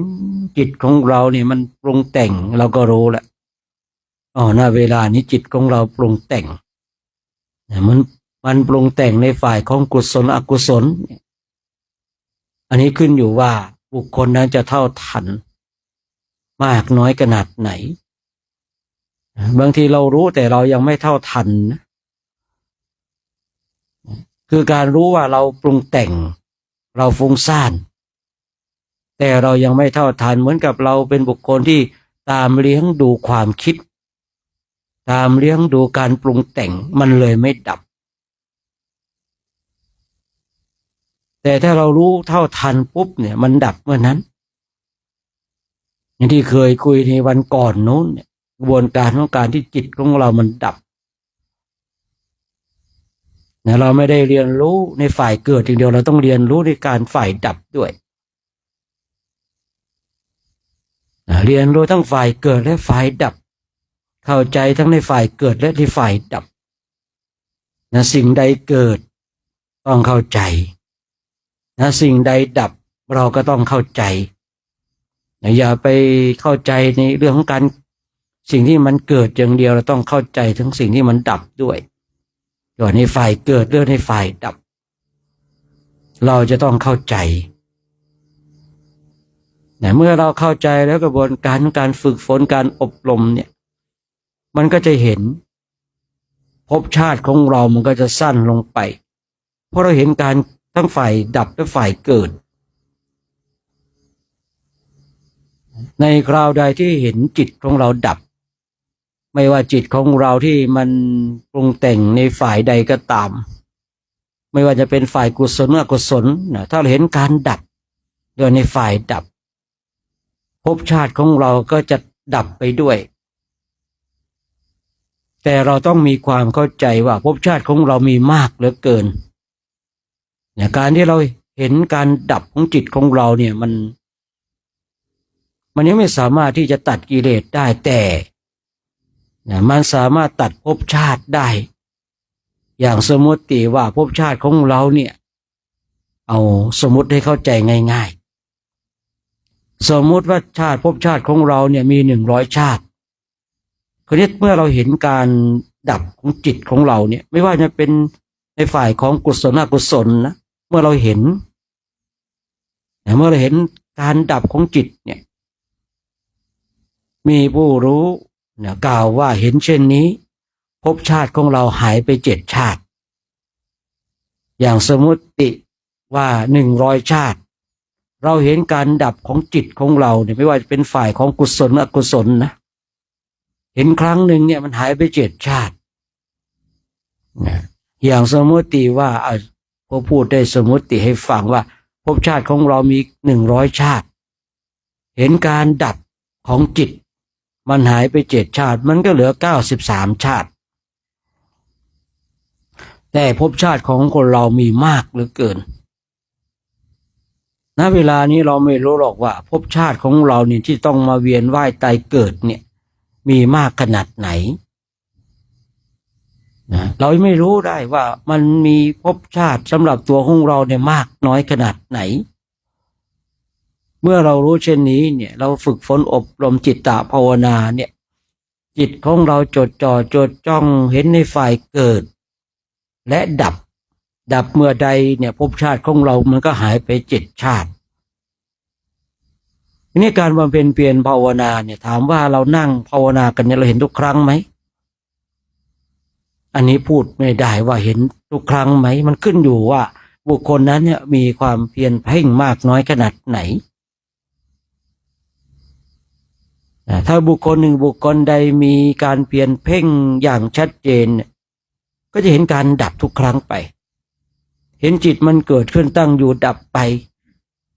ไม่ว่าสิ่งนั้นจะเป็นกุศลอกุศลนะแต่บางคนเนี่ยมันไม่เห็นนานๆจะสักครั้งหนึ่งย้อนกลับมาดูในตัวของเราเองนะเพื่อความเข้าใจว่าการฝึกฝนอบรมจิตตภาวนาของเราเนี่ยนะเราเห็นจิตของเราเกิดขึ้นตั้งอยู่ดับไปเนี่ยนะเราเห็นไหมเห็นทั้งฝ่ายเกิดและฝ่ายดับไหมบางคนบางท่านว่า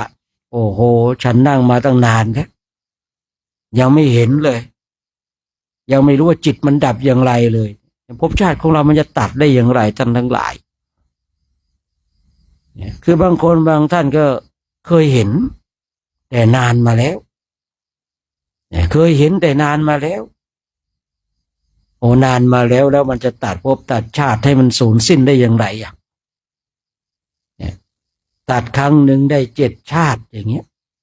แต่เราไม่รู้ว่าภพชาติของเรามีมากขนาดไหนนี่เราไม่ใช่เป็นพระโสดาบันนี่ถ้าเราเป็นพระโสดาบันชัดเจนแล้วยังไงก็7 ชาติแล้วยังไงก็7 ชาติแล้วแต่ทั้งนี้ทั้งนั้นเรายังไม่ได้เป็นพระโสดาบันภพชาติของเราเลยไม่รู้ว่ามันต้องเกินอีกกี่หมื่นชาติกี่แสนชาติอีกกี่กับอีกอสงไขยก็ไม่รู้ คือในการที่เราเนี่ยเห็นการฝ่ายเกิดฝ่ายดับในการมาเป็นเปลี่ยนภาวนาของเราเนี่ยบางทีเห็นครั้งหนึ่งวันละครั้งอย่างสมมติเนาะถามว่ามันไม่รู้เมื่อไหร่ที่มันจะทำให้ภพชาติของเราสูญสิ้นไปเพราะว่ามันอาจจะเป็นกรรมเป็นอสงไขยก็ได้ในการเวียนว่ายตายเกิดของเราแต่เราก็ต้องทำเราก็ต้องฝึกฝนไปหล่อหลอมไปทำความเข้าใจภาคเพียรภาวนาไม่ต้องส่งจิตออกนอกเราท่านทั้งหลายนั่งดูจิตของเราเป็นเช่นไรเนี่ยอย่างที่ผมเคยพูดไว้ว่าเมื่อเราส่งจิตออกนอกเมื่อไรมันกระทุกวันนั้นมันเจอทุกเนี่ยทุกทั้งหลายที่เกิดขึ้นฉะนั้นเราท่านทั้งหลายมีโอกาสได้ฝึกฝนอบรมกับภาคเพียรภาวนาเมื่อคราวใดจิตของเราจะสงบก็ปล่อยให้มันสงบไปอย่าไปฝืนไม่ต้องกลัวกับคำว่าติดสมาธิไม่ต้องกลัวว่าฝึกฝนอบรมแล้วตนเองจะเป็นวิปัสสนึกถ้าเรากลัวสิ่งเหล่านี้ก็จะเป็นเครื่องขวางกั้นอริยมรรคอริยผลคือพูดง่ายๆว่าการฝึกฝนอบรมเนี่ยถ้าจิตของเรากลัวสิ่งใดสิ่งหนึ่งเช่นกลัวตายบ้างกลัวไม่มีนู่นนี่นั่นบ้างสิ่งเหล่านี้แหละจะเป็นเครื่องขวางกั้นมรรคผลนิพพานของเราไม่มีใครขวางกั้นมรรคผลนิพพานของเราได้นอกจากตัวของเราแม้แต่มารทั้งหลายแม้แต่เทวดาทั้งหลายก็ไม่สามารถจะมาขวางกั้นได้มีแต่ตัวของเราเองเท่านั้นที่จะมาขวางกั้นมรรคผลนิพพานเทวดาเนี่ยมันอาจจะมาห้ามบ้างเพราะมันอาจจะมาปรากฏกายทำให้เราละความเพียรพวกนี้มันก็สามารถปรากฏได้ทำได้แต่สิ่งที่ขัดขวางมรรคผลนิพพานอย่างแท้จริงคือตัวของเราเองคือจิตของเราเองคือจิตของเราเองที่บางทีมันชอบแส่สายส่งไปรับภพชาติที่จิตของเราเนี่ยส่งออกนอกเมื่อไรนะเราส่งออกไปเพื่อหาภพชาตินะมันไม่ได้ส่งออกไปเพื่อการดับแต่มันส่งออกไปเพื่อภพชาติครั้งคราวใดที่เราส่งจิตออกนอกจิตมันเนี่ยที่ผมเคยจิตของเรามาแสวงหาที่เกิดไม่ว่ามันจะเกิดในอดีตเรื่องในอดีตหรือมันเกิดในเรื่องของอนาคตมันเป็นภพชาติสำหรับตัวของเราทั้งนั้นเลยเราลองคิดดูแล้วนั่งบำเพ็ญเพียรภาวนาดับแค่ครั้งหนึ่งได้แค่7 ชาติแต่เวลาที่เรานั่งบำเพ็ญเพียรภาวนาเราส่งจิตออกไปเนี่ยโอ้โหบางทีนี่เป็น10 เรื่องอะไรเงี้ยเอา10 เรื่องก็10 ชาติใช่หรือเปล่า20 เรื่องก็20 ชาติแล้วเพราะจิตมันแสวงหาที่เกิดเมื่อใดก็ตามที่จิตของเราแสวงหาที่เกิดภพชาติของเราก็ปรากฏผมเลยไม่แปลกใจหรอกว่าทำไมสัตว์ทั้งหลายจึงมีภพชาติมากเหลือเกินสมัยก่อนเองก็มีความสงสัยในเรื่องภพชาติของคนเราว่าทำไมภพชาติของคนเราแต่ละคนมันมากเหลือเกินมันเยอะเหลือเกินพอมาเข้าใจในเรื่องระบบจิตว่าการที่เราส่งจิตออกนอกเนี่ยจิตของเรามันไปสร้างภพชาติให้กับตัวของเราเองนานเหลือเกินบางทีเราจะเห็นที่เห็นฝ่ายเกิดและฝ่ายดับพร้อมกันนานเหลือเกินลองสังเกตดูจิตของเราเองก็ได้พวกมันเป็นเปลี่ยนทั้งเช่นเราท่านทั้งหลายเนี่ยว่าเรานั่งภาวนาในแต่ละครั้งเนี่ยเราได้ภพชาติหรือว่าตัดภพชาติแล้วถามว่าถ้าเรานั่งภาวนาแล้วเนี่ยนั่งแล้วภพชาติมันมากแล้วเราจะนั่งทำไมยิ่งบุคคลที่ไม่ได้นั่งบำเพ็ญเพียรภาวนานะ บุคคลเหล่านี้ภพชาติถึงมากกว่าเราอีกเพราะอย่างน้อยเนี่ยบางทีเนี่ยจิตของเราจะส่งออกนอกเรายังมีสติสัมปชัญญะมีเครื่องสกัดกั้นไปตัดกระแสของภพชาติผมจึงกล่าวบ่อยๆว่าสติสัมปชัญญะเป็นสิ่งที่สำคัญถึงแม้ว่ามันจะเป็นธรรมเบื้องต้นที่เราได้ศึกษายิ่งเราเปิดนวโกวาทเราก็จะเจอข้อนี้ก่อนคือธรรมที่มีอุปการะมากคราวนี้คนทั้งหลายคนทั้งหลายที่ไม่ได้ฝึกฝนอบรมเนี่ยภพชาติจึงมีมากเพราะอะไรโอ้ยเราก็เคยเป็นคฤหัสถ์กันใช่หรือเปล่าบางทีวันหนึ่งเนี่ยคิดเรื่อง108,000 ประการนะบุคคลหนึ่งบุคคลใดคิด100 เรื่องเกิน100 ชาติคิดถึง1,000 ชาติ1,000 เรื่องก็1,000 ชาติดูเถิดท่านทั้งหลายภพชาติทั้งหลายไม่ได้เกิดจากคนอื่นเลยเกิดจากตัวของเราเองพระเจ้าพระองค์จึงทรงเตือนเราท่านทั้งหลายว่าการเกิดทุกคราวเป็นทุกข์ร่ำไปพระองค์เพื่อจะเตือนให้เราว่าท่านทั้งหลายอย่าไปแสวงหาที่เกิดเลยพระองค์พยายามที่จะเตือนเราบอกเราเตือนเราว่าท่านทั้งหลายอย่าไปแสวงหาที่เกิดเลยมันทุกข์แต่ทางนี้ทางนั้นบางทีเนี่ยจิตของเราเนี่ยมันโลดแล่นไปมันแสวงหาที่เกิดไปยิ่งที่ได้กล่าวเมื่อสักครู่นี้ว่าบุคคลที่ไม่ได้ปฏิบัติธรรมกรรมฐานเนี่ยมันหนักยิ่งกว่าเราอีกนะหนักยิ่งกว่าเราอีกของเรานี่บางทีนั่งไปเรายังมีสติสัมปชัญญะบ้างยังมีเครื่องสกัดกั้นกระแสการเกิดบ้างเพราะเรายังมีสติสัมปชัญญะแต่คนทั้งหลายที่เขาไม่ได้ฝึกจิตเนี่ยบางทีเนี่ยเขาก็ไหลไปกับกุศลบ้างไหลไปกับอกุศลบ้างและเขาไม่มีเครื่องสกัดกั้นเลยนะคนที่ไม่ได้ปฏิบัติธรรมกรรมฐานเนี่ยเขาไม่มีเครื่องสกัดกั้นเลยอย่างเราเนี่ยนั่งผมเป็นเบียนกันเนี่ยนั่งไปคิดอาฆาตคิดผูกพยาบาทคนนั้นพอเรามีสติเราก็ดับภพชาติของเราเนี่ยมันก็ถูกตัดกระแสแต่คนทั้งหลายที่เขาไม่ได้ฝึกจิตเนี่ย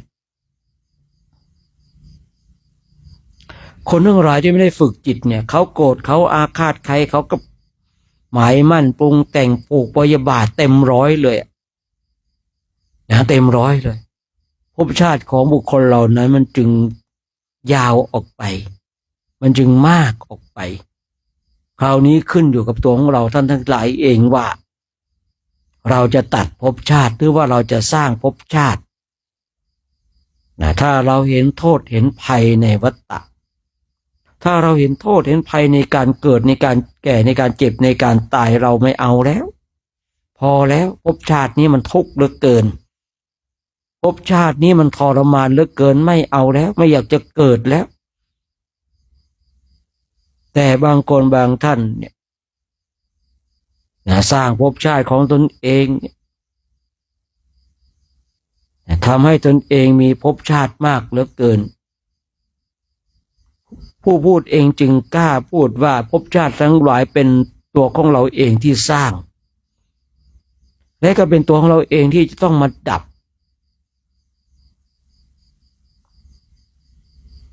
บภพชาติที่เราสร้างเองมาตัดภพชาติที่เราสร้างเองผมเชื่อว่าเมื่อท่านทั้งหลายมาถึงตรงจุดนี้ท่านทั้งหลายก็จะเข้าใจแล้วว่าโอ้เรานี่ก่อนหน้านั้นเรานั่งมาเป็นเพียรภาวนาเราคิดเรื่องนู้นปรุงแต่งเรื่องนี้ภพชาติของเรามีมากเหลือเกินหรือว่าบางคนบางท่านนั่งปุ๊บเห็นจิตตัวเองเนี่ยมันเกิดขึ้นตั้งอยู่ดับไปเห็นทั้งฝ่ายเกิดและฝ่ายดับภพชาติของเรามันก็หายไป7 ชาติด้วยกันคือกระบวนการที่เห็นจิตของเราดับเนี่ยมันจะชัดเจนเลยนะมันไม่ได้ดับโดยการปรุงแต่งมันไม่ได้ดับโดยการที่เราคิดคาด คะเนเอาแต่มันดับโดยสภาวะเนี่ยผู้ที่เคยเห็นจิตของตนเองที่มัน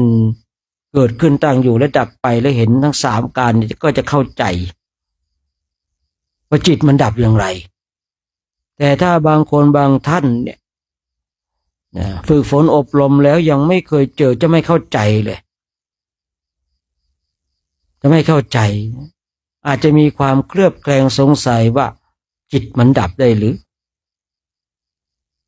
จิตมันดับได้หรืออาจจะเป็นเช่นนั้น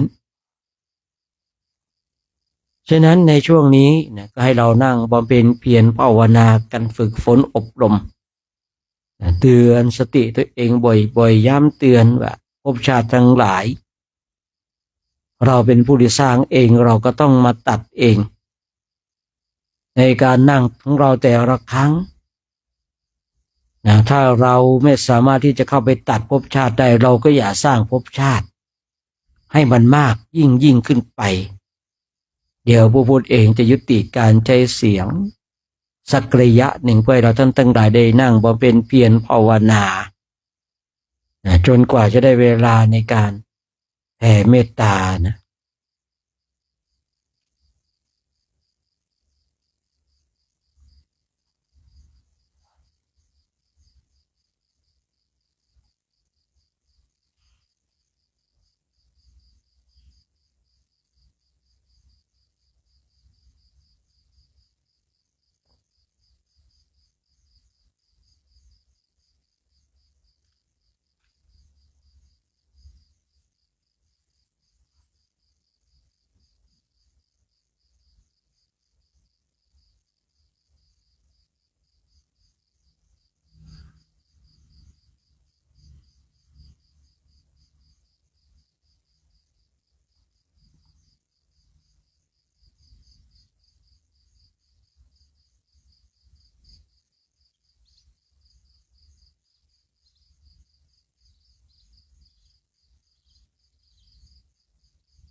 ทุกข์ขอให้พ้นจากทุกข์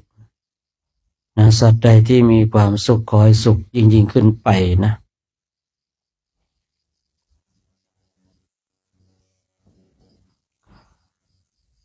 สัพเพ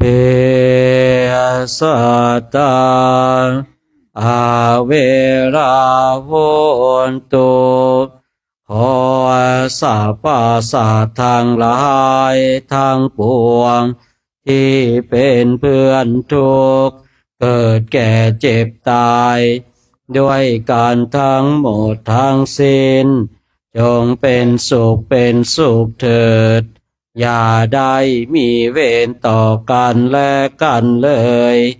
อาพยาปัชชาโหนตุสุขเป็นสุขเถิดอย่าได้ปาดเบียดเบียนซึ่งกันและกันเลยอานิคาโหนตุจงเป็นสุขเถิดอย่าได้ความทุกข์กายทุกข์ใจเลยสุขีอัตตานังปริหะลันตุจงมีแต่ความสุขกายสุขใจรักษาตนให้รอดพ้นจากทุกโทษเวรภัยอันตรายทั้งปวงจงทุกข์หน้าเถิดกาตังปุญ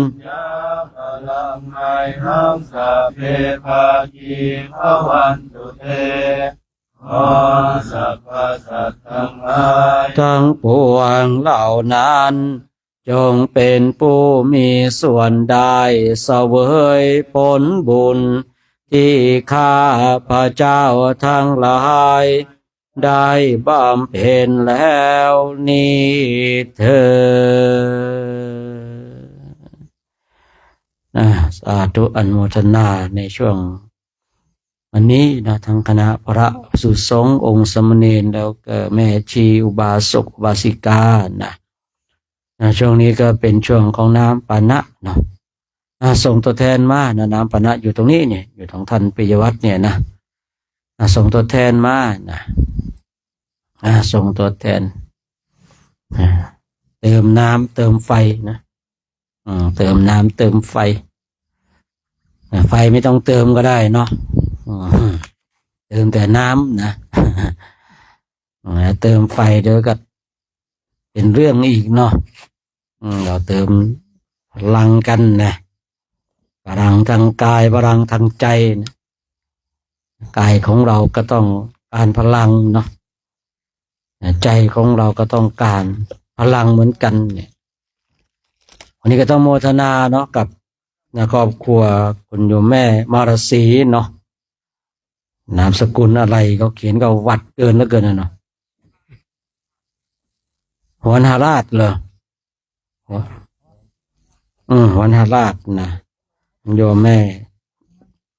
มารสีนะถวายน้ำปานะในช่วงนี้นะเพราะว่าช่วงนี้เนี่ยช่วงนี้ก็เป็นช่วงน้ำปานะชาวพุทธเราต้องเข้าใจตรงนี้เนาะบางทีบางคนก็ถามมีการไลฟ์สดนะดูคอมเมนต์กินข้าวกันหรือยังครับไหนยุงกัดไหมครับคำถามนี้ก็เราก็รู้อยู่นะเขาถามแบบกวนๆนะบางสิ่งบางอย่างนะถามเล่นๆแต่กรรมมันไม่เล่นด้วยนะครับบางสิ่งบางอย่างเนี่ยผมนี่คือเมื่อก่อนเราก็ไม่ได้คิดเรื่องกรรมพวกนี้นะครับผมแต่พอเราบวชนานไปบวชมาศึกษาเรื่องกรรมเราเล่นแต่กรรมไม่ได้เล่นกับเราครับผมเราก็คิดว่าเล่นนะครับผมแต่กรรมมันไม่ได้เล่นกับเราช่วงหลังก็เลยต้องระมัดระวังนะวันนี้เองก็ต้องขอประทานอภัยพระด้วยเนาะผมเองก็เขาบอกเนาะเจ้าหน้าที่ว่ารถมันตามไม่ได้นู่นนี่นั่นลาดยางจะดีเลยเนาะผมก็ถูกหลอกมานะครับผมแล้วท่านทั้งหลายก็ถูกผมหลอกอีกทีหนึ่งนะถูกหลอกกันเป็นทอดๆไปนะครับว่า มันทางมันแคบก็ไปไม่ได้ครับรถต้องไปรอด้านหน้าครับ โอ้ไอเราก็ประกาศไปเราก็คิดว่าเป็นเช่นนั้นเนาะที่ไหนได้เนาะโอ้โห10 ล้อมันก็ไปได้นะ เนี่ยบางทีเนาะเขาว่ามาเนี่ยเนาะเขาว่ามาแล้วก็ว่าต่อไปนะว่าต่อไปเนี่ยบางทีเนี่ยผมก็ถูกหลอกมาเนาะท่านทั้งหลายก็ถูกผมหลอกไว้ทีนึงนะแต่การที่ผมถูกหลอกเนี่ยคือพูดไปผมพูดไปตามหน้าที่นะไม่มีเจตนาเนาะเดินมามันแคบตรงไหนวะ ท่านทั้งหลายก็เห็นจะหรือเปล่าเนาะอย่าว่าแต่รถ4 ล้อเลย10 ล้อมันยังเข้าได้ไหมนะเนี่ยบางทีเราก็ถูกเขาบอกมานะผมก็เลยต้องต่อไปมันต้องพิจารณาโดยแยบคายในคำพูดของคนนะครับเนี่ยคำพูดของคนเนี่ยต้องพิจารณาให้มันแยบคายนะเพราะว่าคือเรามากันหมู่คณะใหญ่แบบนี้มันไม่ใช่มารูป2 รูปนะครับตัดสินใจผิดพลาดนิดเดียวนะครับมันเป๋ทั้งกระบวนเลยนะครับตัดสินใจพลาดนิดเดียวนะครับเนี่ยยังสื่อความหมายกันว่ารถมันเข้าไม่ได้ต้องนู่นนี่นั่นนะครับผมก็เลยเดินมาผมก็งงกับชีวิตนะแวะนอนกันดีกว่าไอ้ที่ผมแวะนอนผมงงกับชีวิตผมไม่รู้จะเอายังไงกับชีวิตผมนะอะไรยังไงกันนะผมนอนดีกว่าตัดปัญหาไปพอนอนไปแล้วก็แบบมันร่างกายมันถูกรีแลกซ์รีเซ็ตทั้งหลายสมองปลอดโปร่งแล้วไปต่อที่แวะนอนไม่ใช่อะไรปกติแค่2 ชั่วโมงเอง2 กิโลเองเดินมาเช้าเนาะ คือช่วงแรกเนี่ยผมก็จะพยายามจะเดินสักประมาณ4-5 กิโลครับถ้าชุดแรกได้เดินได้4-5 กิโลเนี่ยอีกช่วงหนึ่งมันก็จะสบายง่ายขึ้นครับแต่ถ้าชุดแรกได้สัก2-3 โลนะครับมันจะหนักตอนบ่ายนะครับแต่วันนี้เราก็เดินมากันก็อยู่จะก็ท่าอยู่ก็มีพระรูปหนึ่งเนาะสงสัยคิดถึงไม่ออกหรือเปล่าแล้วเดินเตะไม้อย่างนั้นนะเขาเดินมาทั้งกระบวนนะเขาเดินมาทั้งกระบวนตัวเองเดินเตะไม้อยู่รูปเดียวนะสงสัยคิดถึงแม่ออกนะไม่ต้องบอกนะว่าชื่ออะไรเนาะสุจินดาหรือเปล่าก็ไม่รู้นะไปบอกใครนะไม่นะใช่หรือเปล่าไม่รู้นะผมก็พูดมั่วไปงั้นเลยนะนี่ก็ว่ากันไปเนาะว่ากันไปเนี่ยเดินแล้วก็เดินแบบเนี้ยครับผม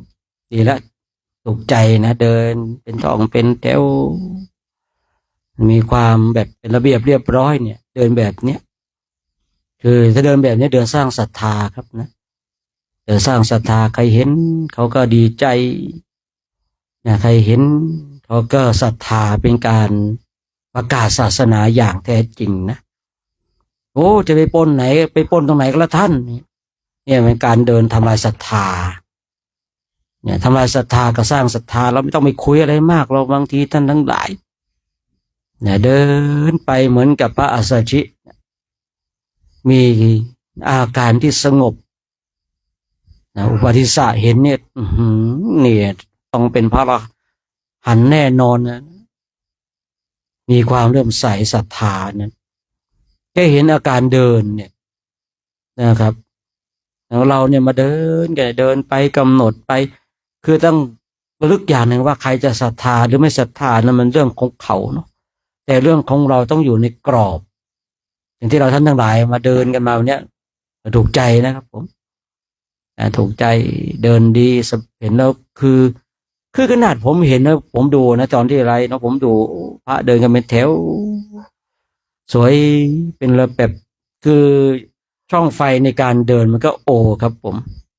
เห็นเราก็ดีใจนะว่านี่เนี่ยเราเดินไปใครจะศรัทธาหรือไม่ศรัทธานั่นเป็นเรื่องของเขาแต่ผมเชื่อว่าคนมีปัญญาเนี่ยเขาเห็นเนี่ยเขาเห็นเขาก็เกิดศรัทธาอย่างแน่นอนเนี่ยยิ่งเรามาอยู่อย่างเนี้ยเอามาทำวัดสวดมนต์มาเป็นเพียรภาวนากันเนี่ยถามว่าเราเหนื่อยกันไหมใครเดินเขาก็เหนื่อยกันเนาะแต่เราเหนื่อยได้บุญครับไม่มีร่างกายของบุคคลใดที่เดินแล้วไม่เหนื่อยครับนะครับ ร่างกายของคนเรามันเป็นปกติที่เดินแล้วมันต้องเหนื่อยนะแต่เหนื่อยจะเช่นเรามันเหนื่อยได้บุญท่านทั้งหลายนะมันเหนื่อยได้บุญได้กุศลและการเดินของเรามันเดินเพื่อที่จะตัดภพตัดชาติตัดวัฏสงสารนะเราโชคดีที่มีญาติโยมถวายข้าวน้ำโภชนาอาหารถวายน้ำปานะบริการทุกอย่างเลยวันนี้ก็ทางโรงงานของคุณทัชพรเนี่ยของกำนันเอกเนี่ยบริการรองเท้านะพวกนี้คงเดินกันไม่หยุดแล้วเนาะรองเท้ารัดส้นเดินกันเนี่ยนะเดินกันไม่หยุดเพราะอะไรเนี่ยคือในสมัยครั้งพุทธกาลเนี่ยเรียกว่ายานเนาะรองเท้าเนี่ยนะบุคคลที่ได้ถวายรองเท้าเนี่ยคือบุคคลนั้นจะเดินเข้าไปสู่ความสำเร็จคืออานิสงส์เนี่ยคือถ้าคุยเรื่องบุญมันเป็นบุญอย่างนั้นนะครับน้ำปานะก็บุญถวายรองเท้าก็บุญข้าวน้ำโภชนาอาหารก็บุญครับแต่อานิสงส์แตกต่างกันอย่างถวายน้ำปานะเนี่ยพระคุณเจ้าของเราช่วงแบบนี้เนาะเดินมาทั้งวันบางวันนั่งทำวัดไปท้องก็ร้องจ้องอย่าไปร้องดังนะอายเขาพระคุณเจ้าแต่ท้องของคนเรามันชอบทำให้เราขายขี้หน้านะผมเดินบิณฑบาตตอนเช้าคือเราก็ฉันมื้อเดียวเนาะฉันตอนเช้าไม่รองท้องสมัยก่อนนะคือฉัน8 โมงแต่นี่ช่วงระยะเวลามันห่างคือหลังเที่ยงแล้วผมไม่เอาแล้วน้ำปานะที่เป็นพวกนมพวกอะไรนะกาแฟดำเนี่ยเดินไปบิณฑบาตเปิดฟ้าบาทเนาะคือเราเดินไปเนี่ยโยมเนี่ยเขาทำอาหารมาเขาไม่ได้ใส่ถุงเนาะกินข้าวกินกับข้าวมันก็เตะจมูกเลยน้ำย่อยมันก็ออกสิเนาะแล้วมันก็ลอกทองลอกจอกลองจอกลองจอกกันเลยพอเราใส่บาตรให้พรเสร็จเด็กเนาะเด็กมันไม่อายุไม่มากหรอกแม่สงสัยพระจะหิวเนาะไอ้ท้องไม่ไว้หน้าเราเลยนะรู้อยู่ว่าหิวแม่จะไม่ต้องทำอับอายขายขี้หน้าก็ได้นะในญาติโยมในถวายน้ำปานะเนี่ยคือบรรเทาทุกขเวทนานะคือถวายน้ำปานะในช่วงเย็นเนี่ยคือบรรเทาทุกขเวทนาเก่าคือความหิวนี่คือทุกขเวทนาเก่าเราได้น้ำปานะเนี่ยโอ้มีกำลังแหละมีกำลังในการสร้างคุณงามความดีเนี่ยบุคคลใดก็ตามที่พระเจ้าบุคคลใดก็ตามได้ถวายข้าวน้ำโภชนาอาหารน้ำปานะบุคคลนี้ขึ้นชื่อว่าให้กำลังเมื่อให้กำลังแล้วเนี่ยบุคคลนั้นก็ได้อานิสงส์มีกำลังไม่ใช่มีกำลังอย่างเดียวมีอายุด้วยมีวรรณะมีสุขะมีพละด้วยมีกำลังด้วยอานิสงส์การถวายข้าวน้ำโภชนาอาหารอย่างอานิสงส์การถวายรองเท้าคือบุคคลนั้นจะทำสิ่งหนึ่งประการใดนะหน้าที่การงานก็จะสำเร็จเพราะว่ารองเท้าเนี่ยมันเหมือนกับนำพาให้คนใส่เนี่ยไปสู่ความสำเร็จบุคคลนั้น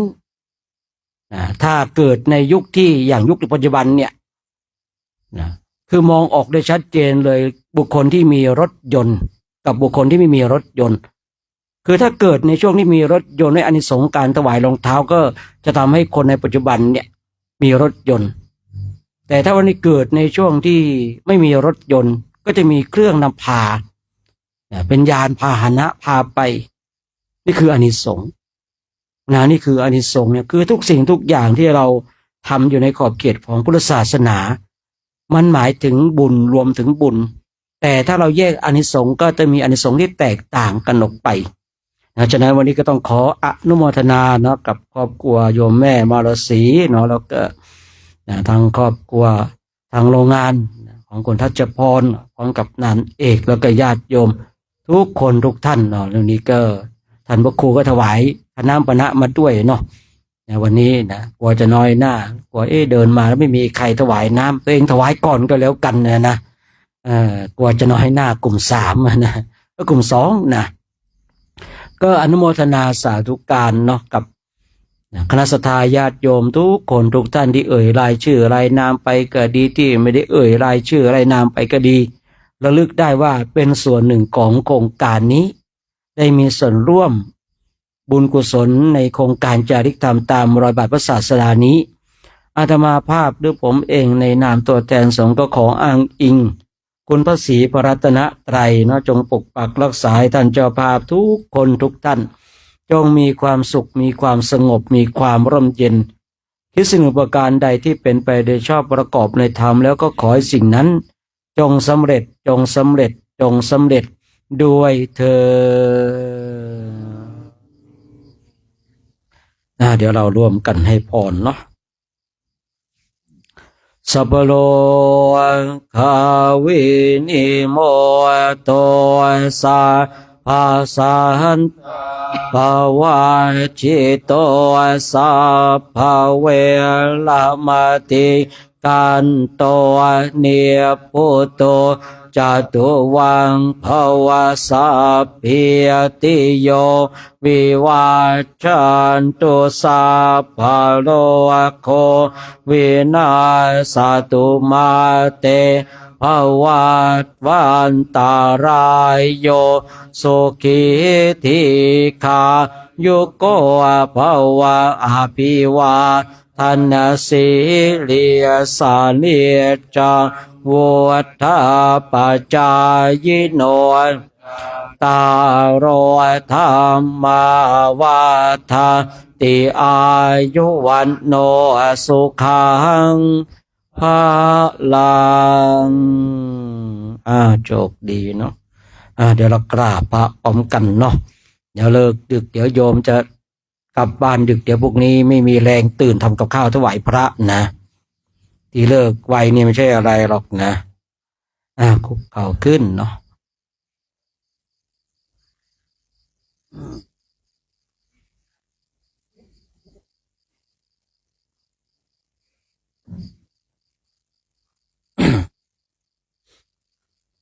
อะระหังสัมมาสัมพุทโธภะคะวาพุทธังภะคะวันตังอภิวาเทมิสวากขาโตภะคะวะตาธัมโมธัมมังนามัสสามิสุปฏิปันโนภะคะวะโตสาวกสังโฆสังฆังนามามิมหาตาปิโตคุณังอะหังวันทามิกุโรอุปชาอาจาริยาคุณังอะหังวันทามิครับน้อมจิตน้อมใจกราบคุณครูบาอาจารย์พร้อมกัน3 ครั้งนะพร้อมแล้วกราบกราบกราบ